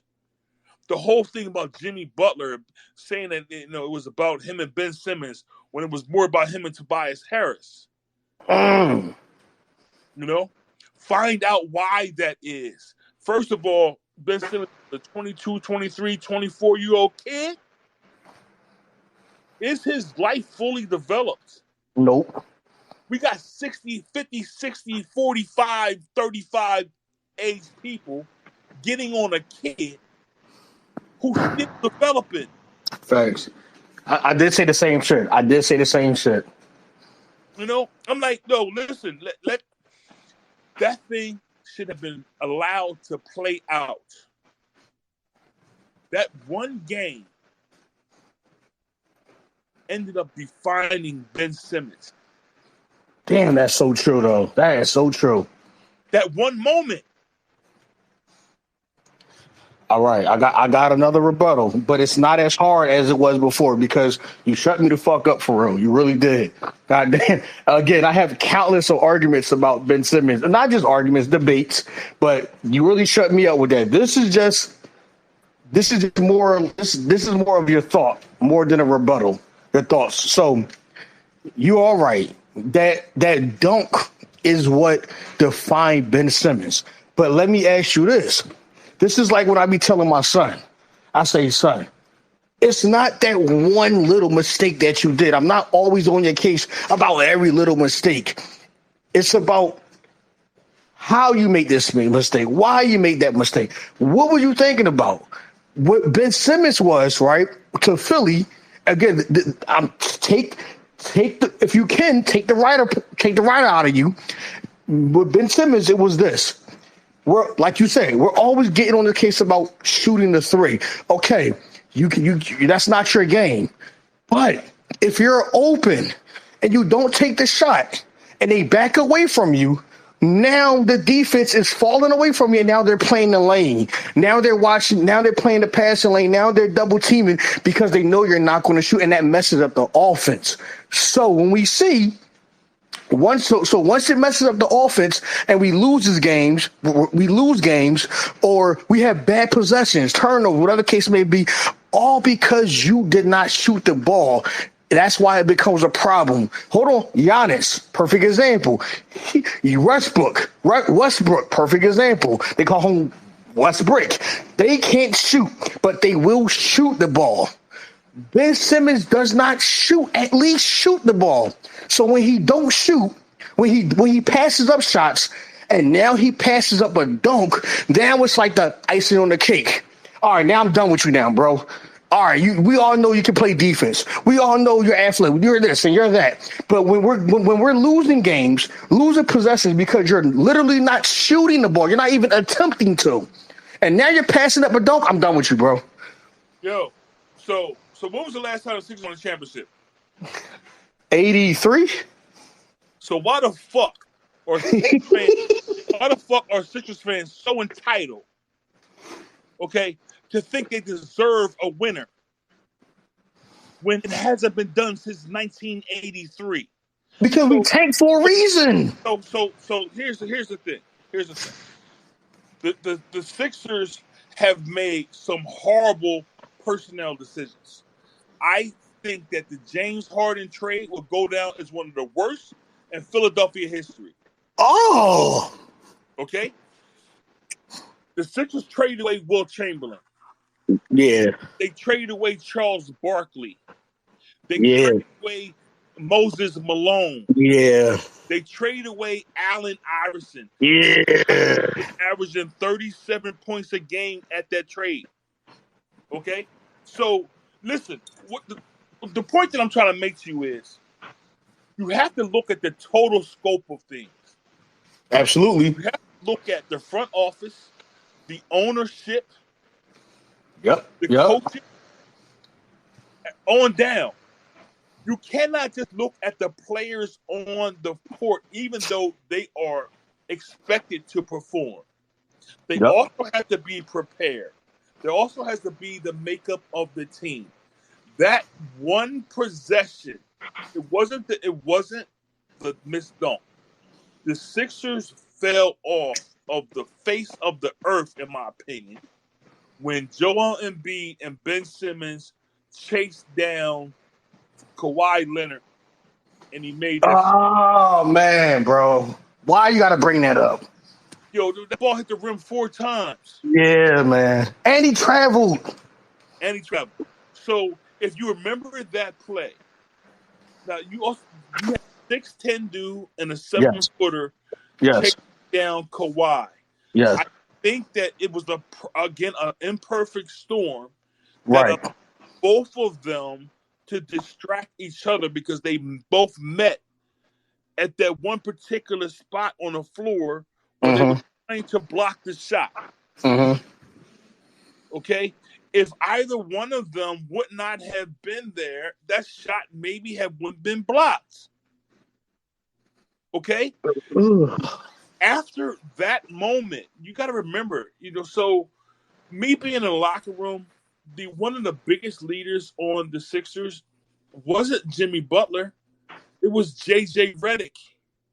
That is true. That is definitely true.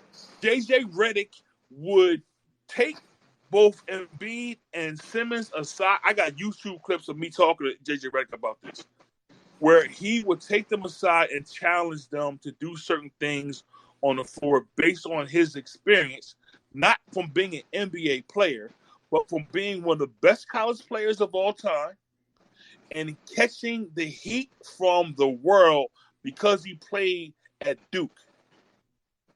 I remember that. They sent him death threats, bro. It was crazy. So, I think a house was burnt, was on fire, or something like that was on fire, man. Like JJ was crazy on Duke. Yeah, he was crazy, and I remember. So one of the perks of being an NBA reporter in the playoffs is when a closeout game happens, the teams they stick around, and you're able to talk to them more. There are other playoff games going on, and you're in the locker room watching playoff games with NBA players and getting their perspectives of those games. Okay. Talking to J.J. Redick and him telling me about his, the effect of him playing at Duke and the effect of him coming to the league and not really having a career he was expected to have based on, his statistics and what he did at Duke. It's one of the best times I had in the locker room, was able to talk to a guy as he's looking at the TV. You're throwing questions off of him, and he's able to, basically soften himself to get into the conversation, almost forget there's a conversation.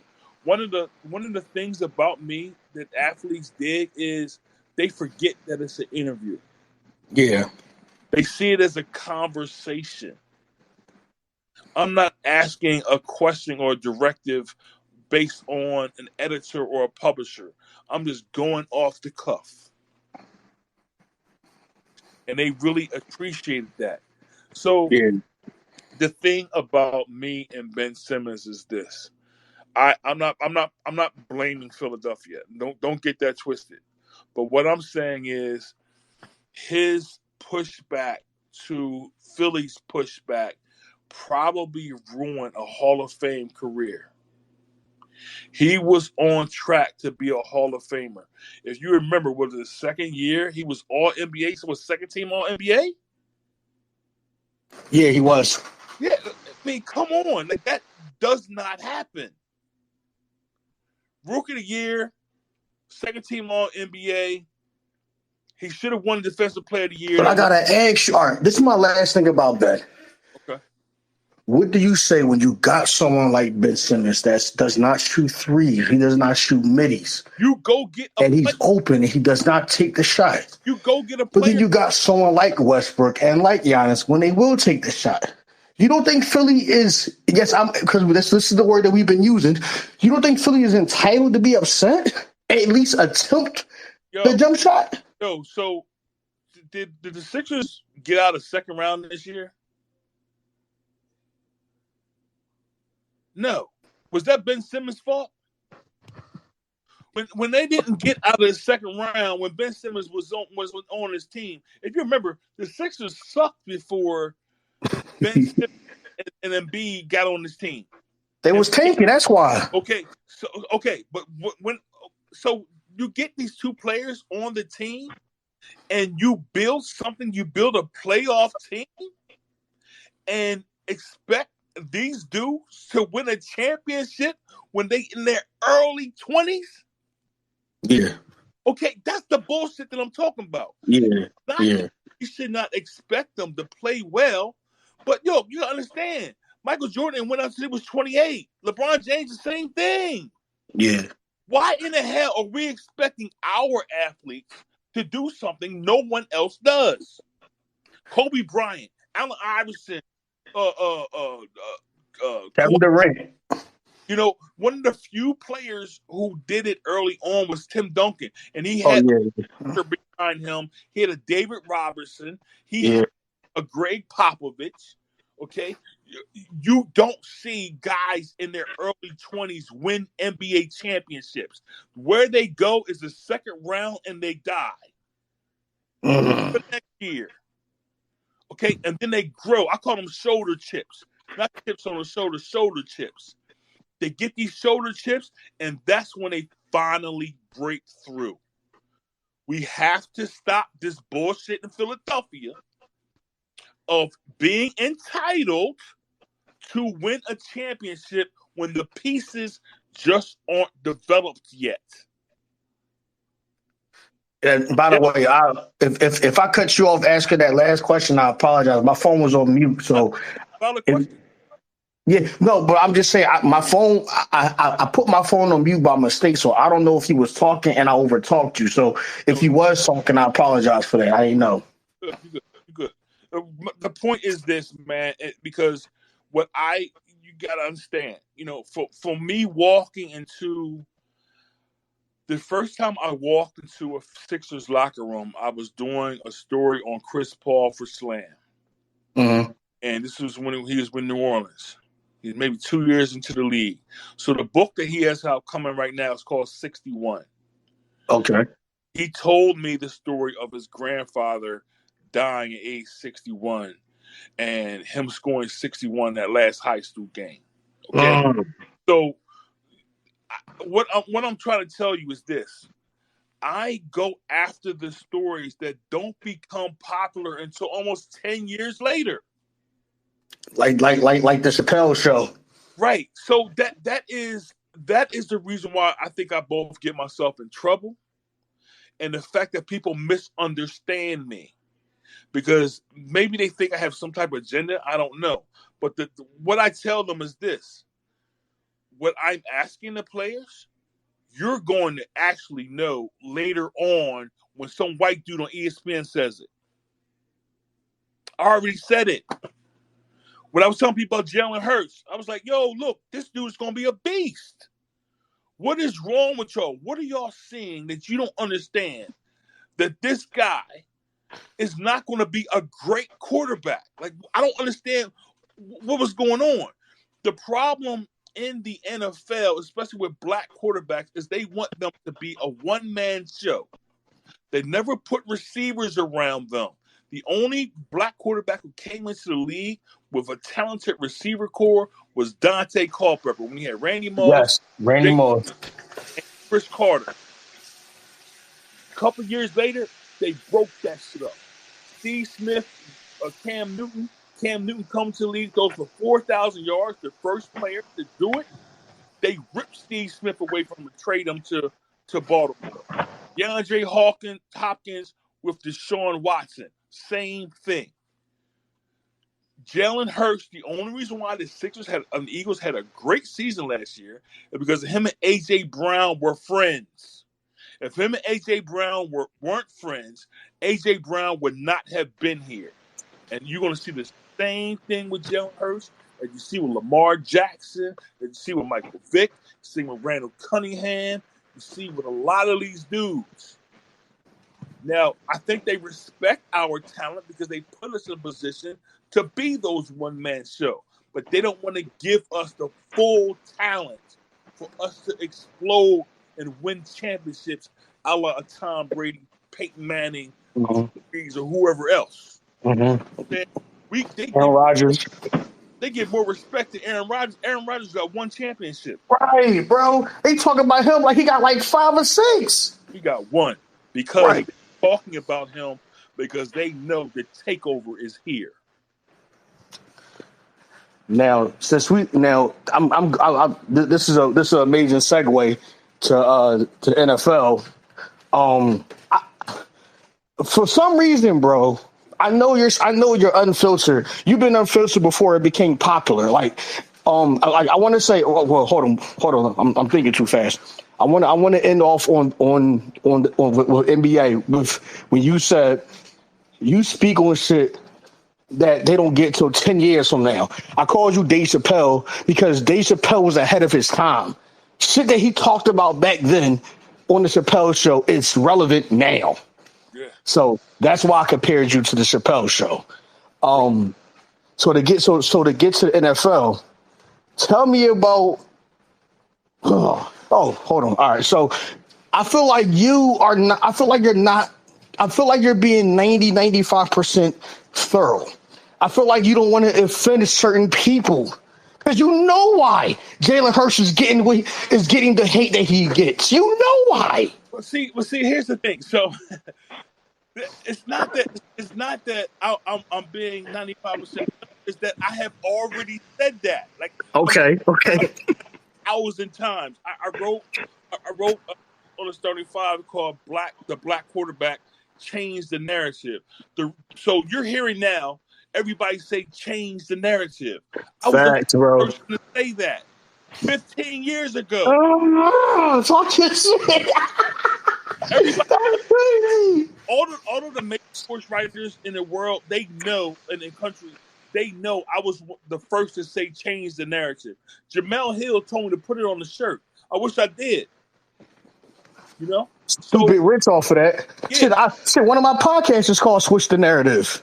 Right. So that's really the thing. So I have said many times over about how racism has affected black men. I use the black quarterback as the metaphor. I've said that so many times. Yo, what's going on? Why y'all holding these black dudes back? This shit goes back to Marlon Briscoe, James Harris, Yeah. Warren Moon. You know what I'm saying? Even Mm-hmm. guys in college, Major Harris. Mm-hmm. You know, so many. Like, why didn't Lamar Jackson win 2 straight Heisman trophies? Mm-hmm. Why wasn't he the number 1 pick in the draft? How come he done fall to 18? Baker Mayfield goes first? Because you know why, bro. Of course. So the problem is this.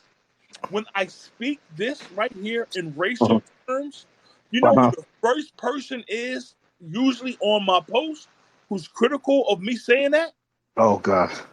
A black man. Yeah. Oh, my goodness, bro. Holy shit, bro. Let me calm myself down. It is hurtful. It is caustic and toxic to my soul.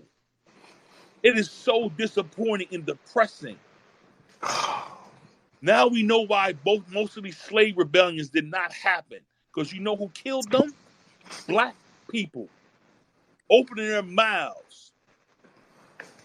Why is this black man trying to make us free? Masters treat us good.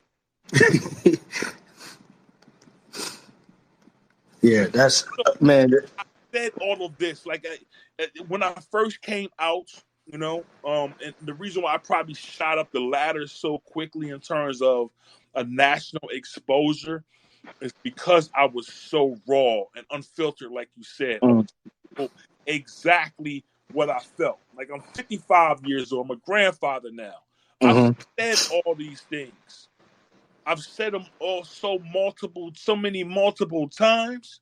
The people who follow me back then understand exactly what I'm saying when I'm critical of people critical of Jalen Hurts. They know what I'm saying. But Mm-hmm. the new generation does not. So they see me Mm-hmm. saying things on a superficial level. I've already said them. Like it becomes exhausting to be so repetitive. Most black people can't even name 5 black writers from the 60s or 70s or the 80s. Mm. Mm. I bet you they can name some white ones. The only one that I know is Craig Sager, as far as the white ones. Yeah, I mean, there's like so the biggest hit piece on my site when it was online was an interview. It was a 3-hour interview with Skip Bayless. Mm. Okay, Skip Bayless gave me the blueprint of what he is right now, back in the last decade. The interview went viral because he spoke about the possibility of Troy Aikman being gay. Mm. People came after him for that, but they linked to my interview. That easily got 1 million hits by itself. So when I interview someone, like I said, I let them talk. You're allowing me to talk. You're doing the interview the right way. You ask a question, you let me go off on what I need to say. The problem is with these interviews now from these major outlets, they're trying to craft the interviews to where you don't get the context of what an athlete is truly feeling when he's being asked a question. Instead, you're getting the cookie cutter model to basically fuel and fill what the viewership of fans are wanting to read. Like I don't give fans the full information. I want you to go to the internet and research something that I may say. Mm. Not Right. that it's not that I don't dig you. Like I don't want you to know information. I want you to be a perpetual learner, like I am, to continue to learn. I ain't your fucking slave. You know what I'm saying? I'm not gonna give you exactly what you want, motherfucker. This ain't dinner. You know what I'm saying? Fucking waiter. Nah, you're going to do the work yourself, just like I have done the work. If you are able to read, stop looking at Playboy and read the damn stories. Looking at the damn, like I can't get with that. Like it's, I got kids. I'm trying to make them learn, help them to learn more about life. I'm not here to let you to you sitting in a doctor's office. I'm going to hand you the magazine you're going to read before you go in there with your legs crossed. You turn the pages and shit, reading different things. Mm-hmm. No, Mm-hmm. not that dude. And I won't continue to be that dude. If you ask me the right thing, and if I feel like in a moment, I might tell you the full story. I'm telling you the full stories of stuff. You know what I'm saying? But Greatly appreciate you. if you're going to come across as entitled, whatever, I'm not giving you shit. Yeah. Sorry. That's how it is. But what's your question about football again?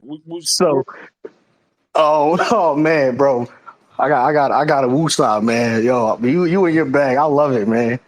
So I want to warn you now, but obviously this is up to you. I told you I got time today, because so now I want to speak on football, right? Your experience, question, basically the same thing that we done with basketball. Do you want to continue this, or do you want to do this another time? Because I got time. It's up to you. We could touch on maybe one or two things, but Okay. I would love to come back on and really expound on just football.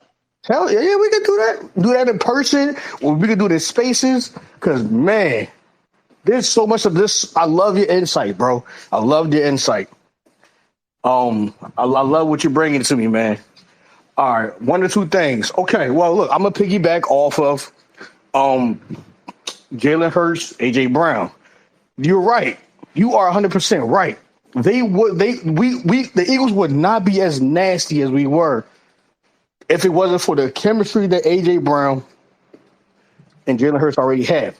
But two things can be true because what they say is only reason why we was this nice is because we had the weakest schedule. So two things can be true with that. Do you agree with that as well? Our schedule and the chemistry with AJ Brown and Jalen Hurts. I mean, of course, there's going to be a perfect storm. The Eagles were in a perfect storm, but people have to understand this about Jalen Hurts. You are on Alabama. You lose to the show Yep. on the last play of the game. Okay, and so here, we're going to another thing. Deshaun Watson in consecutive years won and lost against Alabama in a national championship game. Okay, when he did so, I think it was 900 yards and 5 touchdowns, or maybe 6, and both of those games with no interceptions. But yet they picked Trubisky over him. Mm-hmm. The reason why they said is because Deshaun Watson was turnover prone. Right. If you look at his statistics, Trubisky in 14 games played less and had more interceptions than Deshaun Watson. Okay? So Deshaun Watson, again, should have been a number 1 pick. Mm-hmm. Based on him playing against one of the top defenses and programs in sports history in Alabama. Right now, they're falling off a little bit, but with Nick Saban, what he did in the last 10 years is something ridiculous. Clemson and Georgia are catching up a little bit. Okay, so Jalen Hurts loses that first one. Obviously in the last one, Tua comes in and wins the championship. He's benched at halftime and very humble and gracious that his teammate won the championship. He ain't sulk. Mm-hmm. He ain't cussed nobody out. Mm-hmm. What he was doing was based on his father, who was also a high school football. I was just about to say that. Yup. Okay? He was prepared for the moment. Like I said earlier, chance favors the prepared mind. So as his father was coaching his high school, little Jalen, 4 or 5 years old, was on the sideline playing with his toys, but taking it all in. Yeah. Okay?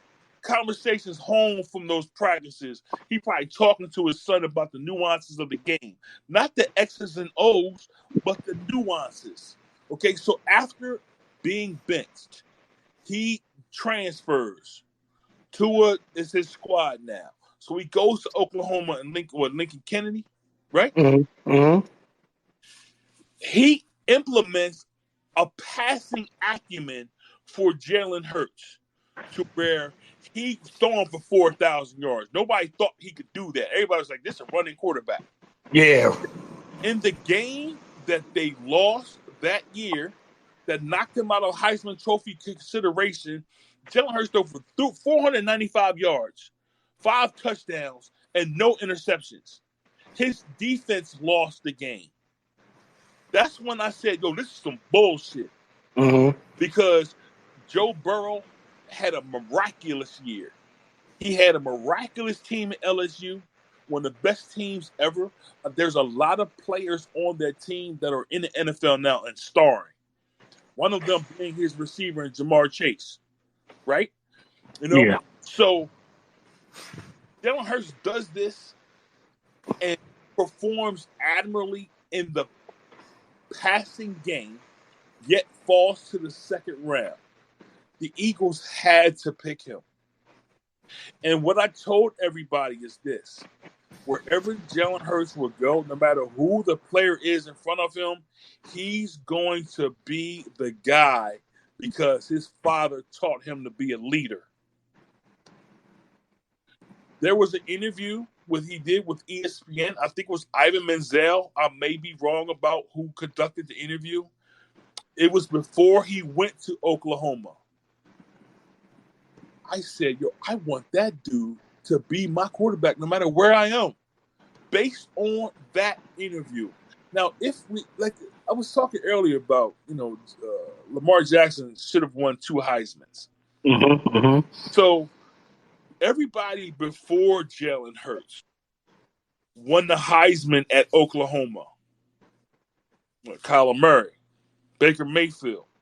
Okay, this guy comes and passes for more yards, more touchdowns than both of them, but yet you loses the Heisman, if you want to say loses, to Joe Burrow.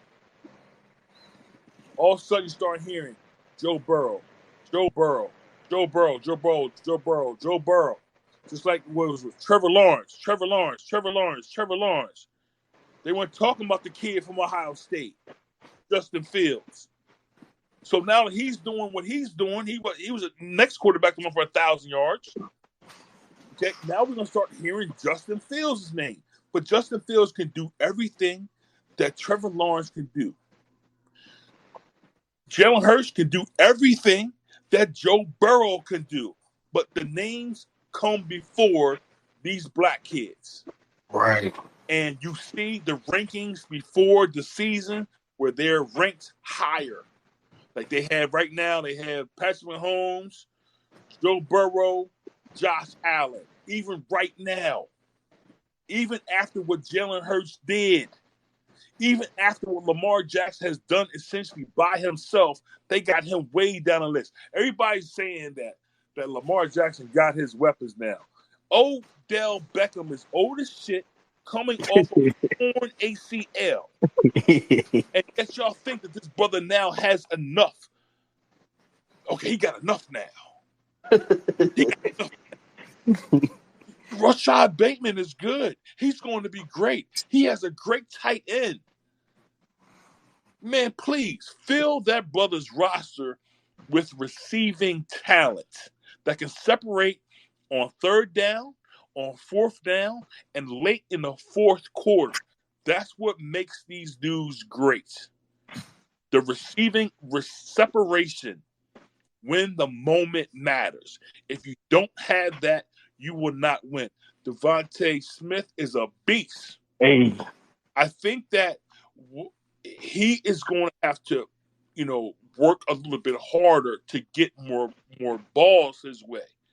Because you can see that he was a little bit pissed off that A.J. Brown bro. and kind of took away his shine. Yeah. You can see that way at the beginning of the season, bro. Yeah. And, that's unfortunate. But what it's going to make him do if he's a great player who's going to be a same player, he's just going to have to work harder. Both of them can coexist. So what you're going to hear this year, I'm going to tell you before it happens. And when it happens, we can talk about it. They're going to try to say, this dude, yo, what's going on with you, Devontae? Are you getting enough balls? Are you mad that A.J. Brown is getting more targets than you? You're going to start to hear these questions. Trust me. Okay? Now that the Eagles have done something and stepped up and taken it to the next level, these are the questions that's going to come that Joe Burrow is not going to get, that Josh Allen is not going to get. They come in this way. They still go after Lamar.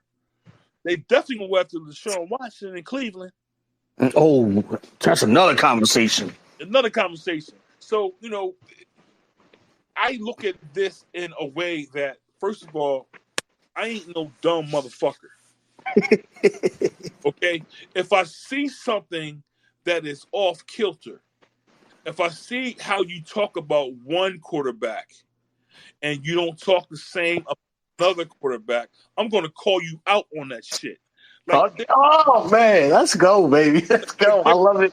There's a lot of times where, especially Michael Vick was playing, where they would bring up the dogs. You know what I'm saying? Right. But when Ben Roethlisberger played, they never brought. Thank you. I know what you're about to say. This is the shit that I be talking about. Oh, go ahead, bro. Go ahead.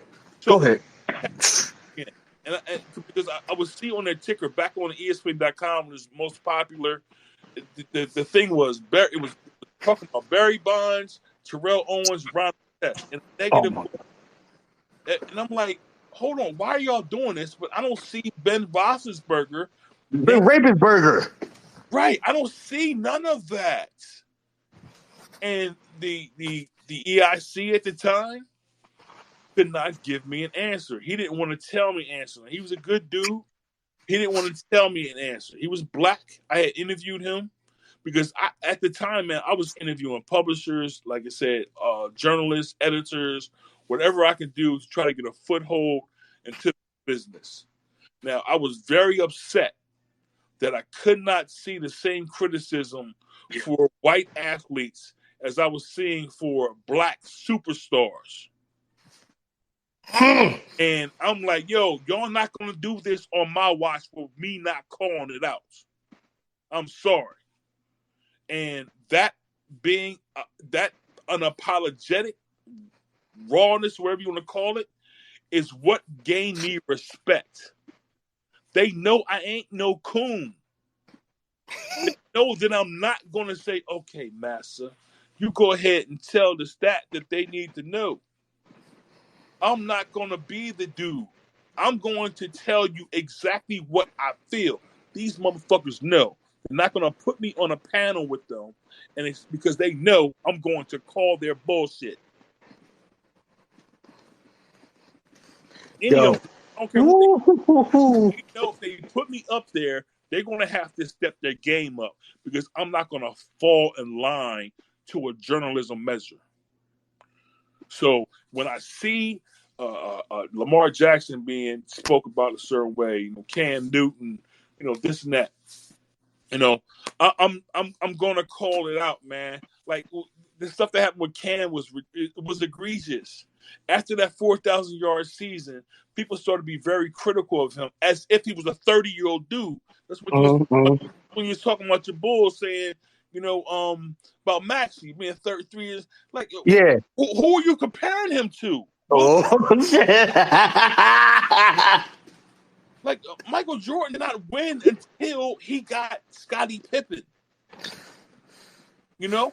So I'm not understanding why people are so critical. I know why. We spoke about that. But when you don't call it out, when black men in particular fall in the same line, like if I hear another motherfucking conversation about LeBron James and Michael Jordan, like this is the craziest thing to me. It's the craziest, most stupidest, irrelevant thing ever. Michael Jordan ain't played in the NBA since 1998. You know what I'm saying? But he ain't Mike. He ain't Mike. Did they say Larry Bird ain't Bill Russell? Oh, I love it. 7 championships? LeBron James went to 10 straight NBA finals with different teams. Does whatever he can for the community. I was in Akron at his bike rides and saw him with hundreds of people behind him and bikes that he gave them ride their bikes at his house, where he would speak to them after that. That is measurable how that's going to affect those kids in the future. Absolutely. He's doing all of that and going to 10 straight NBA finals.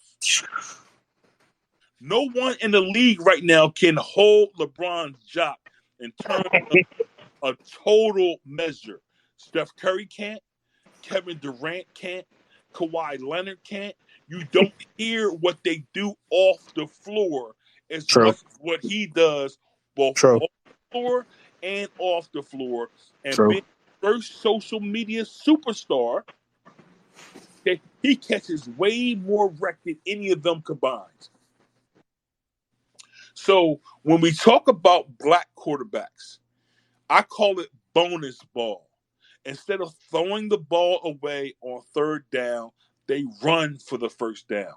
At the time of when he was in the league, Colin Kaepernick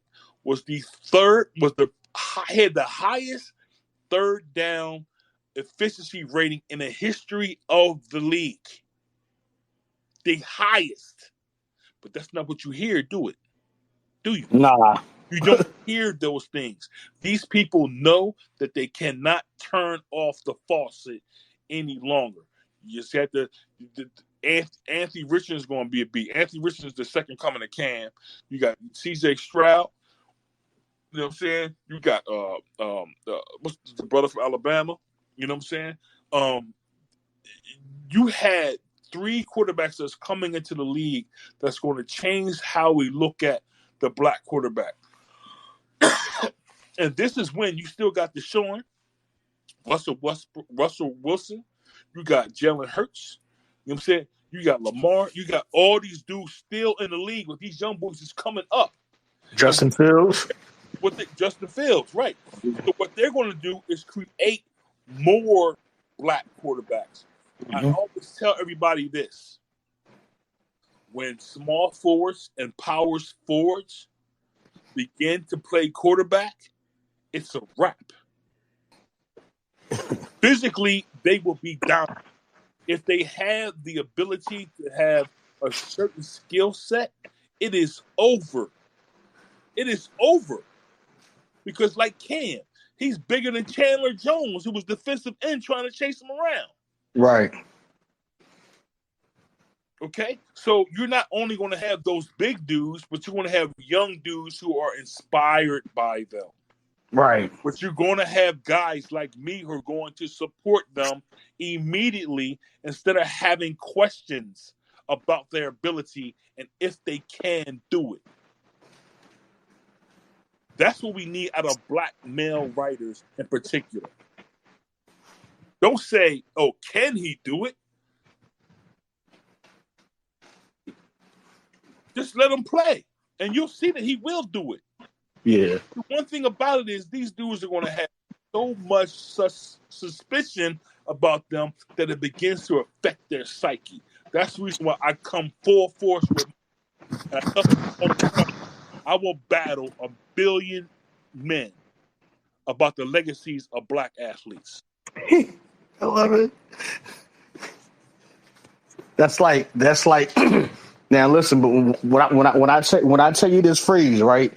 It's on the same line of what you're saying, but you got to understand, this is before the pause era, before the no homo era. I'm gonna explain to you what you just said. Matter of fact, say that last phrase that you said. You will battle what again? 1 billion men over the legacy of black men. And now, because like I said to you before about wrestling, I'm a big wrestling fan. There was a weight. It was back in your era. My adrenaline is running right now, so I'm not able to think about the top of my head, but I do know the person. It was a phrase. He said, I'd rather fight a man than make love to a woman. Now, it's not what you think. It's not how it sounds. It's the phrase is, I will battle anybody. Yes. Anybody. That's what he means. That's really what the phrase meant. I will fight anyone. That's my heart. That's my passion. Before I'll lay down and I'll just get it on with a woman. That's pleasure to me. That's light to me. I can do that on a regular basis. Yes. That's what that meant. That's why I had to say that. So it's like when you said that shit, that's what that reminded me of. It's where you have to be. Like I want to be remembered. I don't want to be remembered on a pop culture level because that's going to fade. I want to be remembered as a historian who wrote it all, who challenged both journalists, athletes, and fans, and front offices. Mm-hmm.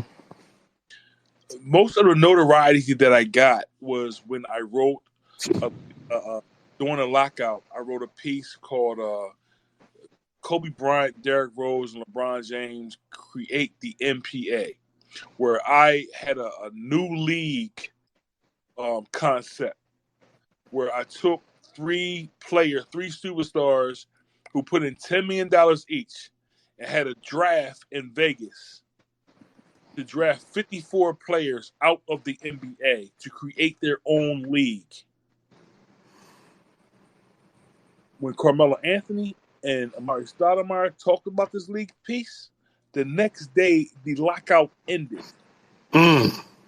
You had ESPN calling me all kinds of shit in their Tim Tebow issue when someone on their staff wrote about what I said.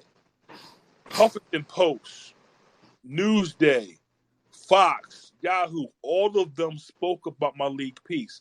Some of them were respectful, but one of them, Huffington Post, they copy and pasted my whole piece. I was trying to challenge the players to understand their worth. What people don't understand during lockout is there's 200 countries that have relationship with the NBA. All of that money was not on the American books. So the players were negotiating what they call basketball related income here in America. So at the time, Luol Deng and Dirk Nowitzki and all them dudes could not get money off of their jersey sales in their own country. Okay, so when I was writing about this, and I was like, what did you expect? Did y'all think that the NBA was just making money here domestically? You know how many Americans can fit in the continent of Africa? Right. The world is so huge because of the Dream Team and the teams, 64 Olympic team as well. The world knows about American basketball, and they want to play it because they want to be the glamour, the shine. They want to be in the show. So that's why you're seeing Jokic and Embiid's and Giannis's and Doncic's and all these dudes sprout up to be the best because they know that that's what they want to be. They've been watching this since they've been a little kid. But you have to have the right writers write it. You have to have the right people speak on it. It does not have just to be about the performances, about the money. It has to be about the history of the league. Like a lot of people have Wilt Chamberlain out of the top 10. That's fucking ridiculous to me. This dude averaged 50 points and 25 rebounds in one season. Well, hold on. But you know why? You know why it's ridiculous to you? Because it was no comp. Everyone that he went against was 5'5", 5'7" white guys. So of course he can run over. This is not what I say. This is what they say. That's what they say, and they don't know that he had to play Bill Russell 18 times a season. Bob Lanier, you know what I'm saying? Al Adels, you know what I'm saying? Walt Bellamy, Willis Reed, you know what I'm saying? All these dudes 18 times a season. He wasn't just playing little white dudes. But see, like I said, if you don't have black writers writing it, of course that's what they're going to say. Because first of all, they could not believe that a 7-foot dude could compete in a 100, the high jump, play volleyball and all kinds of other stuff at a top level, and also drag anybody that's on his back to the basket. What people also understand is Wilt Chamberlain dunked from the foul line on foul shots. Did you know that?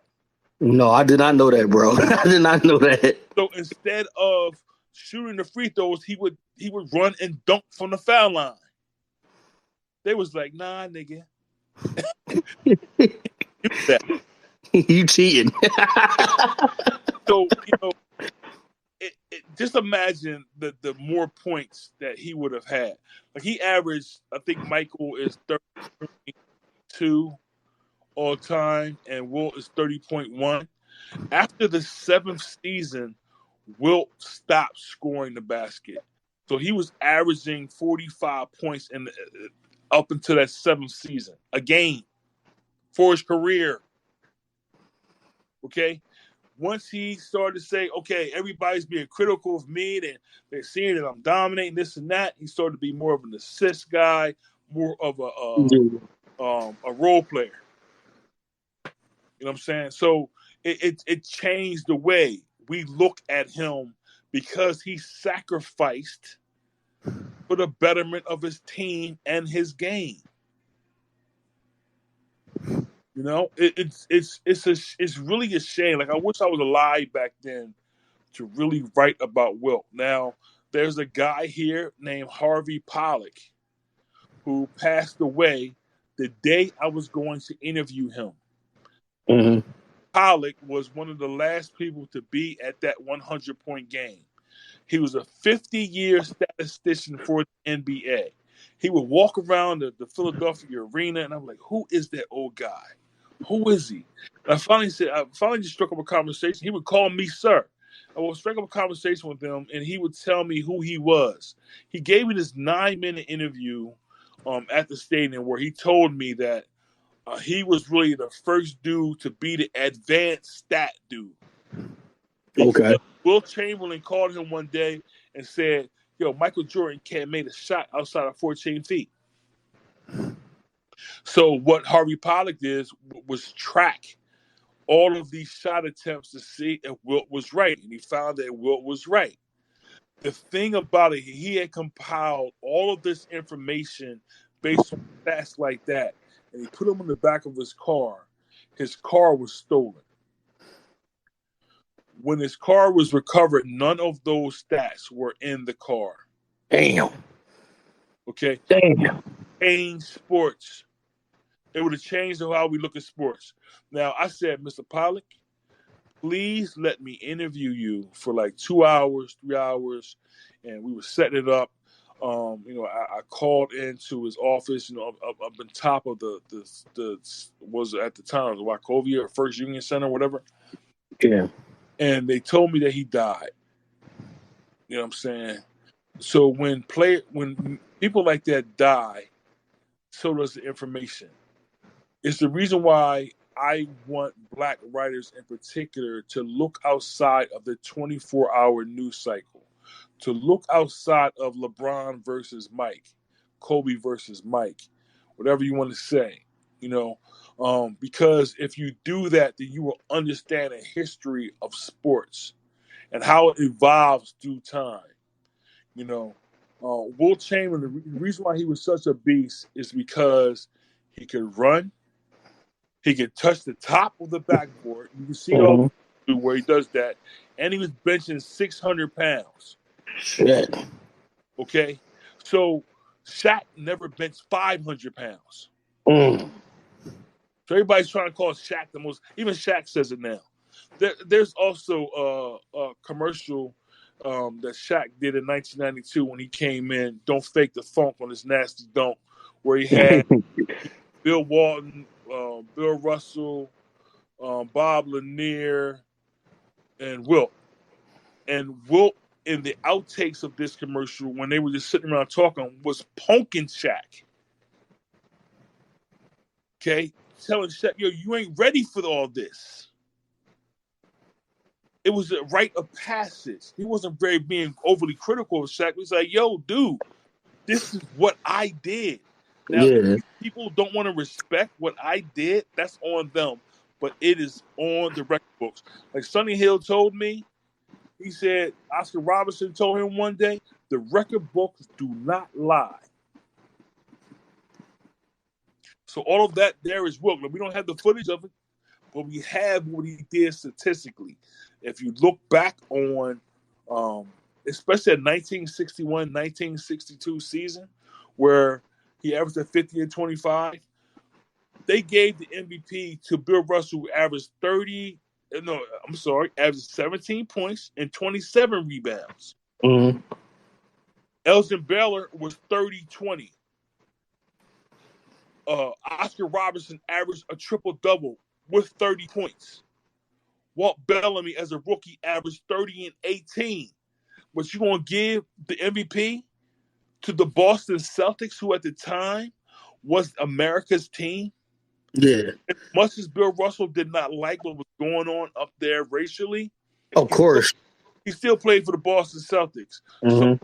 So to give the game to the people who were paying for it, they're going to make Bill Russell the MVP over a guy averaged 50 points a game. When I would talk to like Jason Kidd and Dirk Nowitzki, because every year, March 3rd, if the game was run at the Sixers celebrate what Will Chamberlain did. They were giving out like part of the Hershey Arena floor sometimes. When I asked Dirk and Jason Kidd, did they know that Wilt didn't win MVP? They were shocked. They were just totally shocked, you know? So the first questions the NBA players say, and this was last decade, I don't know what they say now, but the first question was say, well, he didn't play against nobody. Yeah. You know what I'm saying? And Wait. You talking about Will, right? I'm talking about Will. Now, That's the first thing. That's the first thing they say even now. Right. So my rebuttal to that is, how come nobody else did it then? That's my first rebuttal, and it shuts people up. It shuts them up because they saying, okay, like, well, before the turn of the century, ESPN had this thing called Sports Century, where they counted down the top maybe 100 or I don't know if it was 25 athletes of all time. Yeah. Wilt was in that top 3 at the time. This is year 2000. I would say that he would be way down the list now because these fools don't understand his prominence. So it is what it is, man. But again, it's going to take guys like me, and I'm not alone. There's many other guys out there like me. We don't get to shine. We ain't Stephen A. Smith, who I've interviewed many times. We aren't Skip Bayless, Shannon Sharp. We aren't these dudes, you know what I'm saying? But we still have the same exact talent, or even more so. Like, I'm gonna tell you straight up, there are few sports writers in America that can write like me. I'm talking about actual writing.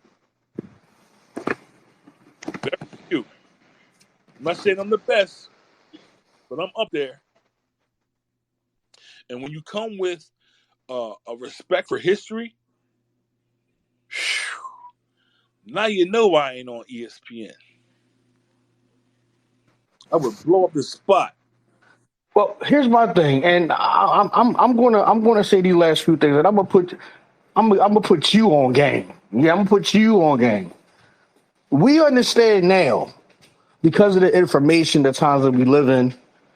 We all are, we know, real fans. Real fans know, we all know how Stephen A., like you said, Shannon Sharp. Now that Shannon Sharp left, about to do LaShawn McCoy, Skip Bayless, all of these mid-tier basketball players as coaches, or mid-tier to whatever that's arguably that's in the top analyst. Like that's compared to the music industry. That's mainstream. But there's a lot of great artists that's on the independent level. Same thing with writers. We know a lot of independent writers, they're able to speak more freely. No, they're not up there, but even the one that's up there, they still have to be filtered to a degree. Y'all don't have to be filtered. Y'all can give us the real shit and don't have to worry about so much of a kickback compared to the mainstream, because there's money involved and you're going to lose your slot. Whatever the politics is basically what I'm trying to say. So y'all have more freedom, which why y'all are respectable. This is the era that we live in. It's the independent scene, the music scene. Not many people wants to get signed to a major record label because of the politics. We all know the game now. That's why independent is the wave. And it's the same thing with podcasts. It's the same thing with you. You're a writer, independent writer. You had success. You got plugged. You got pulled. But you're not in there with the Woody Page and all that. But that's not a bad thing, because you're able to still speak your mind, and that's what we want. Speak your fucking mind. You're speaking your truth. You're speaking what's real. Not just your mind. You're speaking what's real. And we don't like that cookie cutter shit. We don't like that babysitting shit. Tell us what's real. It took so long for that to happen. And Bro, God paved the way. That's where I'm going. That's why I'm praising you and your man Anthony Gilbert, people like that. I never heard of Anthony Gilbert until But I do know, like, and I'm not trying to cut you off. I'm just trying to give you your flowers from what I know of you, from what I know of the independent writers. Like I said, CSN, because I wanted to be a journalist at one point. That was my passion. People used to call me in the hood Mr. ESPN because I used to cover. I used to watch everything, everything. But life happens, and what I mean. I just didn't have it in me as much as I wanted to. But I'm saying that's why I said, I think I seen you on TV a couple times interviewing AI because I was watching everything. You get what I'm saying? Yeah, I'm So sure. there's people like me, and there's a shit ton of people like me who seen people like you, who respects people like you. But it's you, the independent writers, who has crazy success, who has met people that motherfuckers they dream of.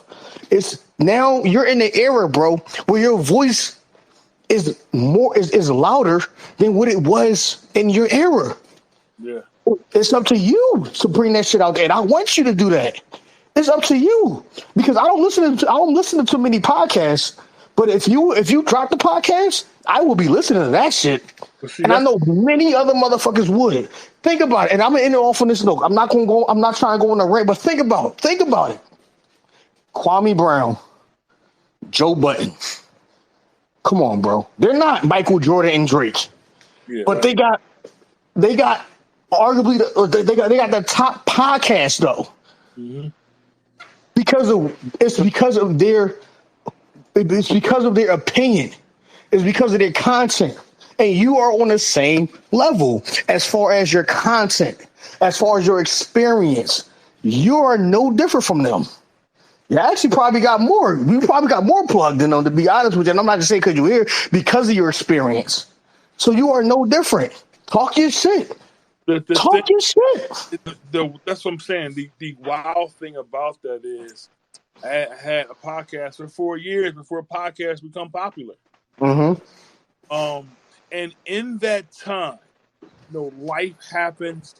Um, you become weathered. You Yeah. become frustrated. You Yep. become, Yep. just tired. Of saying things that should have been. It's almost like I was hollering at a wall. Yeah.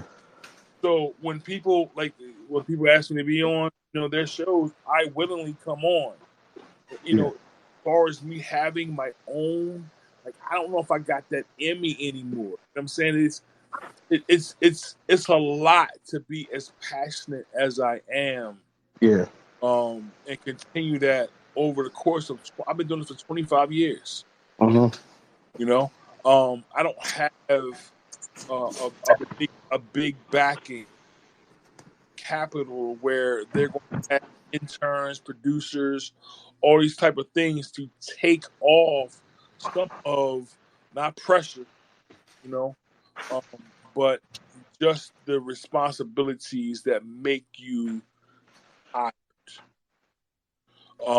It's always going to be something that I'm going to do. And I'm not saying I'm giving up by any stretch. I do want to be a prominent voice, and I'm glad that this era is happening because I'm posting stuff that I, posted, 10 years ago that might have had one or two likes. That's now, getting crazy Yeah. likes and not going viral in a sense, but getting to that point where it could if the right person put, So it's still like I said. I'm a perpetual learner. I'm always going to learn. I'm always going to want to do the work to where I can educate people, and not educate in a preaching sense, but just to be like an offshoot and an alternative to that cookie cutter that you were speaking about. Yeah. I'm going to be that dude. People reach out to me all the time. Outlets reach out to me to Mhm. find certain athletes because they can't find them. My network. If you tap into my network, it's ridiculous. I got over 1,500 numbers in my phone from coaches to athletes to publishers to singers, Hollywood actresses. I ain't gonna say their names, but they up there. You know what I'm saying? So when people see me in pictures with some of these people, they're like, "Damn, Mizzo." You know, how you do that? You know, but it's just from networking, from being close to a lot of the athletes who play in certain leagues. Like Chris Webber had this thing called Bada Bling in Vegas for 3 years, and we had celebrities. It was a soiree for charity, and he had everybody from Too Short pushing Blow the Whistle, to Little Mo, Isley Brothers, Nas, Tina Marie, Gladys Knight. They would all be performing at these things, and you would have you walk into this thing before you even get into where you ate dinner. He would have 100-foot display of prawns and lobster tails, right? So then you go into the soiree. You got 7-course meal, and open bar, and you're seeing like this electric performance on stage as you're eating dinner, and you're sitting next to major celebrities. Like it was not even like B-list, like A-list celebrities. So Yeah. what I did was I filled my phone up, so I know that I can call someone and do a story on them or interview them. I don't have to go into a locker room anymore. I'm glad that I finally got to that point. I do miss reporting. I don't miss the standing around and waiting for people to get dressed, or sometimes you'll be ready for an interview and they would say, "Well, I can't do it now," and your whole day will be trying to get to the arena to do this interview, and so I can't do it. Like, I don't miss that part of it, but I do miss engaging with the young athletes or athletes in general, to be able to get their story out the right way. Now, I warned the field in the last decade, if y'all keep talking shit about these athletes, they're going to push you away. They're going to create their own platforms. That's what they did. First, it was their websites, then it was their blogs, then social media blew up. They don't have to talk to the media as much. And I think that the media is getting a little bit upset at that. The NBA, and I think Michelle Roberts, the past, union president, was trying to get athletes, her athletes, to the point where they didn't even talk in a locker room anymore. So that's eventually, I think, is what's going to happen. Because of social media, the NBA is still going to make their money. So you don't have to talk to athletes, especially the writers who never picked up a ball, who don't know what the hell they talking about, who are frustrating these athletes tremendously. If you don't know your shit, then you shouldn't be in there. But a lot of these publishers are bringing in people who don't know anything because they can control them. And they can control the narrative of these athletes based on a lack of experience or wherewithal with these writers who came from internships. They don't want to be historians. Man, listen, as far as networking and knowing people and how to get out there, I'm gonna leave that out of this, and I'm gonna DM you because, again, everything that you're saying, you're no different from, again, as I said, Stephen A's, Skip Bayless.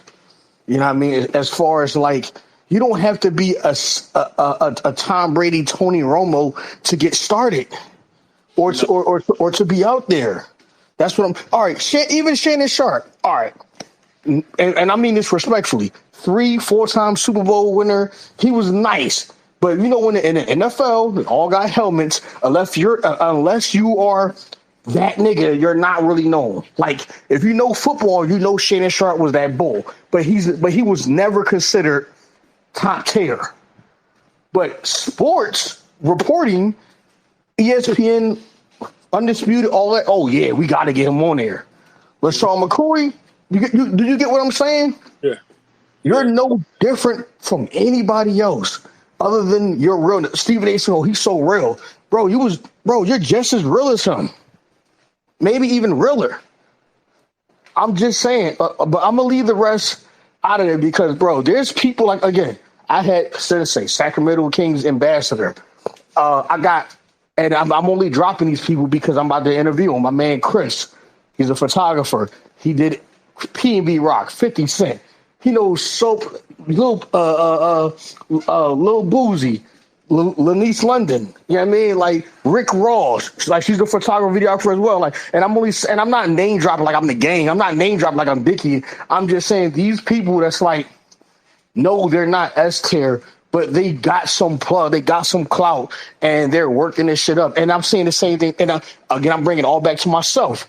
I didn't interview nobody that got more clout than me, that knows more than me, until I got my podcast numbers up. Once I got because if I was really trying to clickbait, I would have been had all y'all niggas from the beginning. I made sure I got my numbers up. I did the analytics. I sit there and seen what hits and what doesn't. Once I got that up, that's why I hit you up. That's why it took me as long as I did to get you for an interview, because I wanted to make sure my shit was up there. I'm not trying, me personally, I'm not trying to use him as a stepping stone. I'm not trying to use him to give me some extra clicks. No, I wanted to make sure my shit was up there. So obviously, you're going to bring me more shit, but I didn't want to be my podcast will be the only reason. You are the only reason why, or other people that I know is the only reason why my shit is up there is because of the people that I know. No, I got my shit up there first. And I'm saying all that to say, you ain't no different from nobody else, bro, other than the fact that you are 100% authentic. But we could say that for a DM. We could talk other shit if you want to. But man, I would definitely love to hear what the hell you gotta say on a regular basis. You said you said you don't know if you got the passion, nigga. Yes, you do. Only thing you gotta do is talk about the game. Talk about this or talk about that. You don't have to name drop. Talk about all of your shit. Yo, I don't like the way y'all doing this and that. That's all you gotta do. That's all that's happening. We're talking about Kwame Brown and Joe Button. Yeah. Kwame Brown and Joe Button. Noriega was hot, but he wasn't S tier. Come on now. He wasn't A-lister. Come on now. Yeah. And now we got the hottest podcast, bro. Come on. That's all I'm saying. Yeah, I agree. One last thing, the Breakfast Club. They got popping off YouTube. You talking about budget? You talking about the right person? They did it off the muscle, bro. Yeah. Come on now. Ain't nobody. Come on now. We not talking about Skip Bayless podcast or Stephen A. Smith podcast. We ain't talking about that. Come on now, like Undisputed is what it is because of Shannon Sharp, and Skip Bayless was him before Shannon Sharp as far as the sports debating goes. Is what I'm saying. Yeah. Come on, I can go on and on, man. On and on, man. You better do your shit, bro. Like, man, you'll be man. We'll talk. We'll talk. I'm not saying you're going to do it, but I believe in you, bro. I believe in you. And I'm not just saying that shit because I'm talking to you. I appreciate it, man. And it's not something that hasn't been said before. You know, I'm sure it wasn't. You know, it's again, you know, life happens, man. Shit happens. Mm-hmm. You know, all type of thing. I can tell you some crazy stories at Slam. You said that for later date. You know, crazy stories being at parties in LA Hills.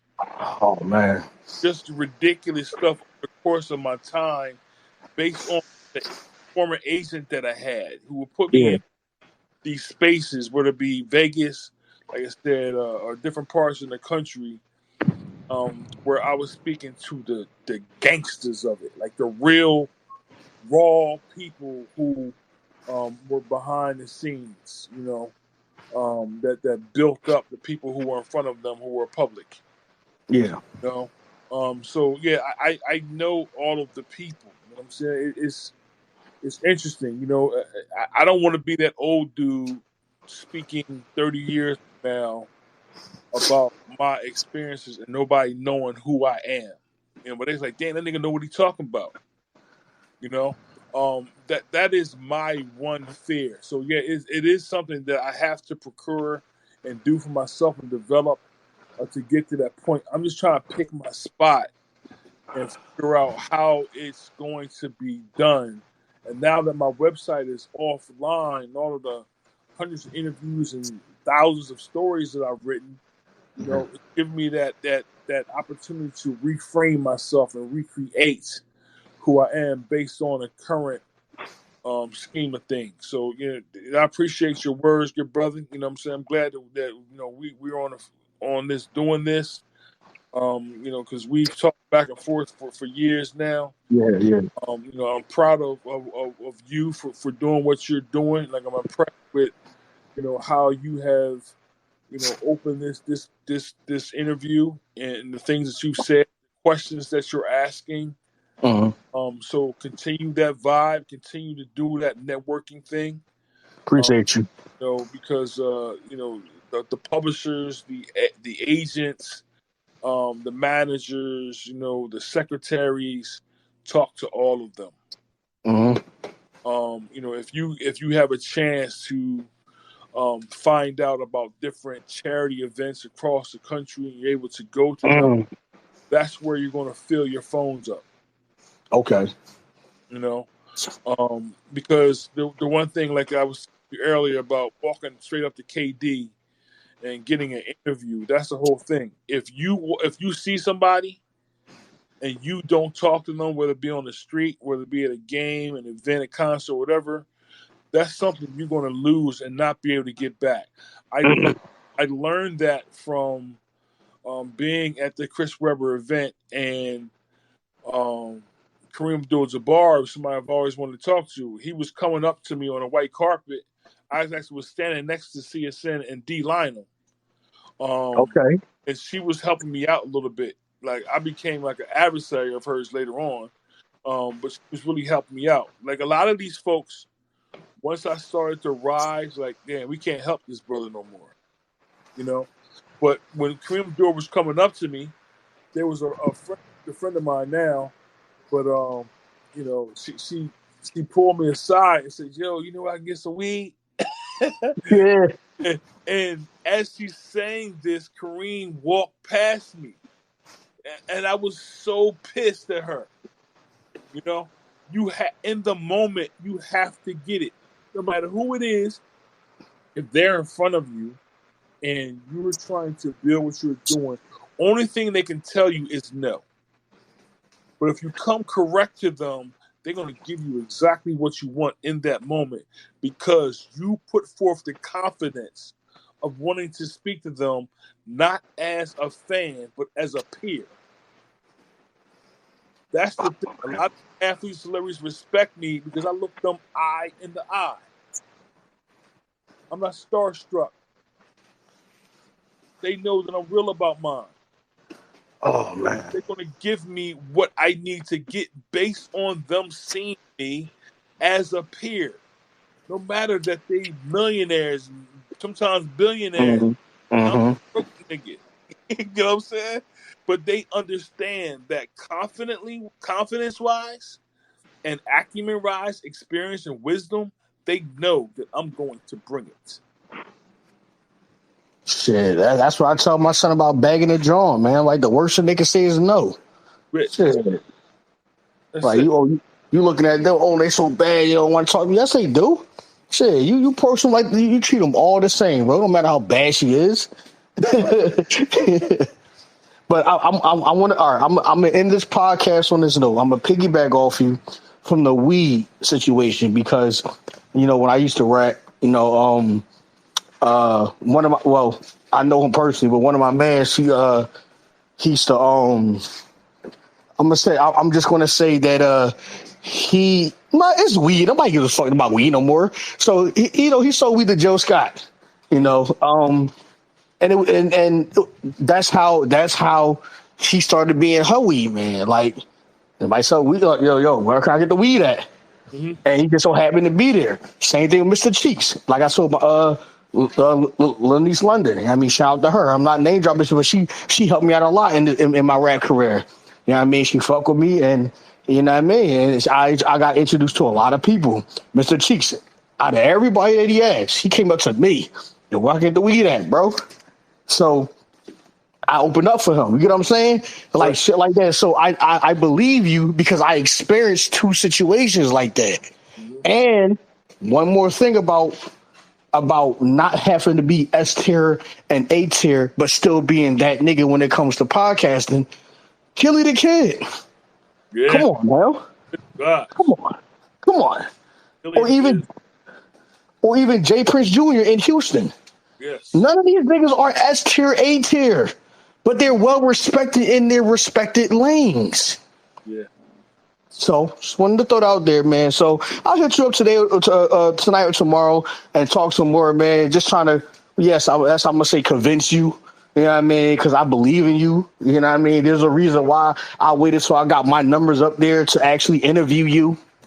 Mm-hmm. But other than that, man, I'm pretty sure I'm gonna have a part 3 and part 4 for Mizzo. Michael Mizzo Tillery. We still got to talk about Snowfall. I want to talk about your highs, your lows. I want to talk about all that shit. I want to talk about your best experiences. I want to talk about I want all that shit with you, man. And you either going to be lit or you're going to be lit. I want to talk about all that. But part two, we're going to talk about NFL. Okay. So I want to ask you one last question. This is very simple, if you don't mind. Right. So you said this is back to the NBA. I wanted for first. Well, this was one question actually, but this one is a comment when you was talking about 28-year-olds that win championships and superstars. Well, I guess you missed Joker. I guess we could say he's one of the people that's under 30 that's a superstar that won a championship. Because you was naming everybody, and I just shit, we clearly forgot about Joker right now. But just wanted to just say that little nugget. Two, I want to ask you because we was talking about Ben Simmons and all these other young players that's 22, 3, 4, 5 years old, and how Jalen Hurts he carries himself because he's been here. His pops, even Russell Wilson, you know what I mean, with the same coach for so many years. Like there's people that's media trained. Do you think their age has anything to do with being media trained? I believe their age has something to do with being media trained because there's so many things that they're focused on, their finances, this and their deal, this and that, this and that. They're not. There's some people that's not media trained. Will Smith, he's media trained. I feel like Embiid is not media trained. That's why he talks the way he talks.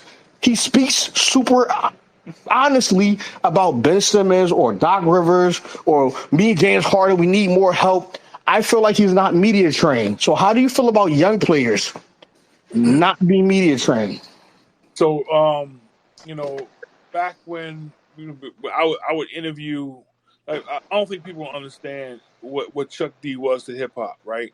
Mm-hmm. So when I was interviewing him, because Chuck would call me up like on a Christmas Eve at 5 o'clock in the morning, and we would have a 2-hour conversation about stuff, right? So, before he would call me up on his way, like before I interviewed him and Doc, he gave me an hour. He called me up and gave me this pre-conversation when he was driving from Vegas to California, and we basically the whole way there about whatever, right? Yeah. So Chuck and I had this idea of building this symposium where we went to a city a year and brought in young athletes, rookie incoming athletes, and taught them about finances, media training, social media, and the like. It did not happen. So Okay. what I have noticed in my time on this earth is you look at life through the view of your eyes. Mm-hmm. If you walk into a grocery store, you're going to buy what your eyes see. Sometimes you're not going to look above or you're not going to look below. The most expensive things are usually eye view. Okay? So if you look at life and continue to look at life through your own eyes and don't understand the value of opening up that scope to where you can see anything and take off the blinders based on respect for either older or younger folks, you're not going to understand how to be a media trained celebrity, athlete, whatever, politician. You're just going to see life through what you see. The laughter that is a disrespect to older or younger generations. You're going to laugh stuff off. You're not going to see it as you should. Okay. So this is the reason why a lot of these athletes are not media trained. They don't respect the older generations. Younger athletes, older dudes don't respect the younger generation. I can learn from people. I'm not going to cut off somebody just because they're 30 years younger than me, because they might have a path that I can admire. So when these dudes come in and they're not media trained based on the lackadaisical people that they put around them, you have to understand that maybe an older dude or whatever should be your agent because he has lived life. He's going to be able to give you the nuances that you would not have felt. So a lot of these young dudes are basically simply worried about social media stats, clout, whatever, instead of Right. saying to themselves, I can learn to speak to the future. I can learn to make sure that I am remaining relevant based on my professionalism and the words that I speak when something happens. A good friend of mine, ex-girl, the reason why that didn't happen, we were trying to make this company called Starting Scribe Services, where we were basically preparing junior high and high school kids for media by either knowing how to form a podcast, Yeah. knowing how to ask a racial question, Mm. and the like, knowing how to do an in locker room interview as opposed to a telephone interview, you know. This is something that I have done over, like, again, the course of my time, in this game, so it'd be something easy for me to do. But athletes of today have to respect the view outside of their eyes. Right. That's the thing. Instead of looking at the level, you have to look at the whole scope. Like, you got to think about it. In the universe, look at the room that you're in right now. The room that you're in right now. The Earth is in the corner of the wall comparative to the entire room. So if you see yourself as the most important thing in the time you are on this earth, you're going to miss the entire room. Damn. That's a bar. Right? That's a bar. I think that's a perfect way to end this, man. Mm-hmm. Well, as per usual, if you love or hate this podcast, follow us at theygottachill.com on all major podcast platforms. And make sure you give us that 5-star on Apple for that algorithm. That 5-star. That 5-star keeps the lights on. Hotel 6, we keep the light on. No, the podcast, 5 stars, keep the light on for us. You follow us on all social media platforms, and you can follow me at Dave the Stepdad on all social media platforms. And I am working on my OnlyFans called Meat and Cheeks. I'm showing it all. I'm working on that, goddammit. I need to work on the side hustle. Meat and Cheeks, goddammit. I'm showing it all. Trying to quit my 9 to 5. Mizzo.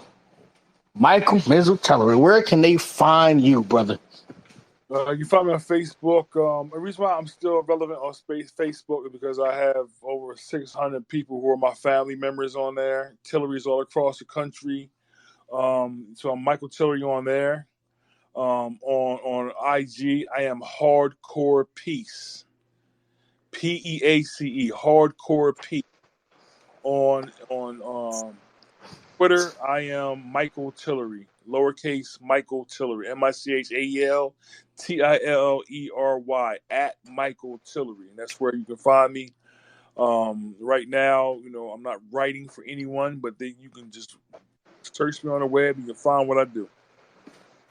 And as I said, we will be looking for a part 3 and part 4 about your highs, your lows. I want to know the best moments. I want to know about them orgies. I want to know about bitches hitting you up talking about some. I want to have a dick sucking marathon. I want you to be it. I want to hear about all that shit. I got but for part, I bet you do. So for part 2, we're keeping it strictly NFL. We might get a little sidetracked, but we're going to keep it NFL, though. And that's the one that I'm looking to do very soon, if that's up to you. Cool, man. Hit me up. I'm here, brother.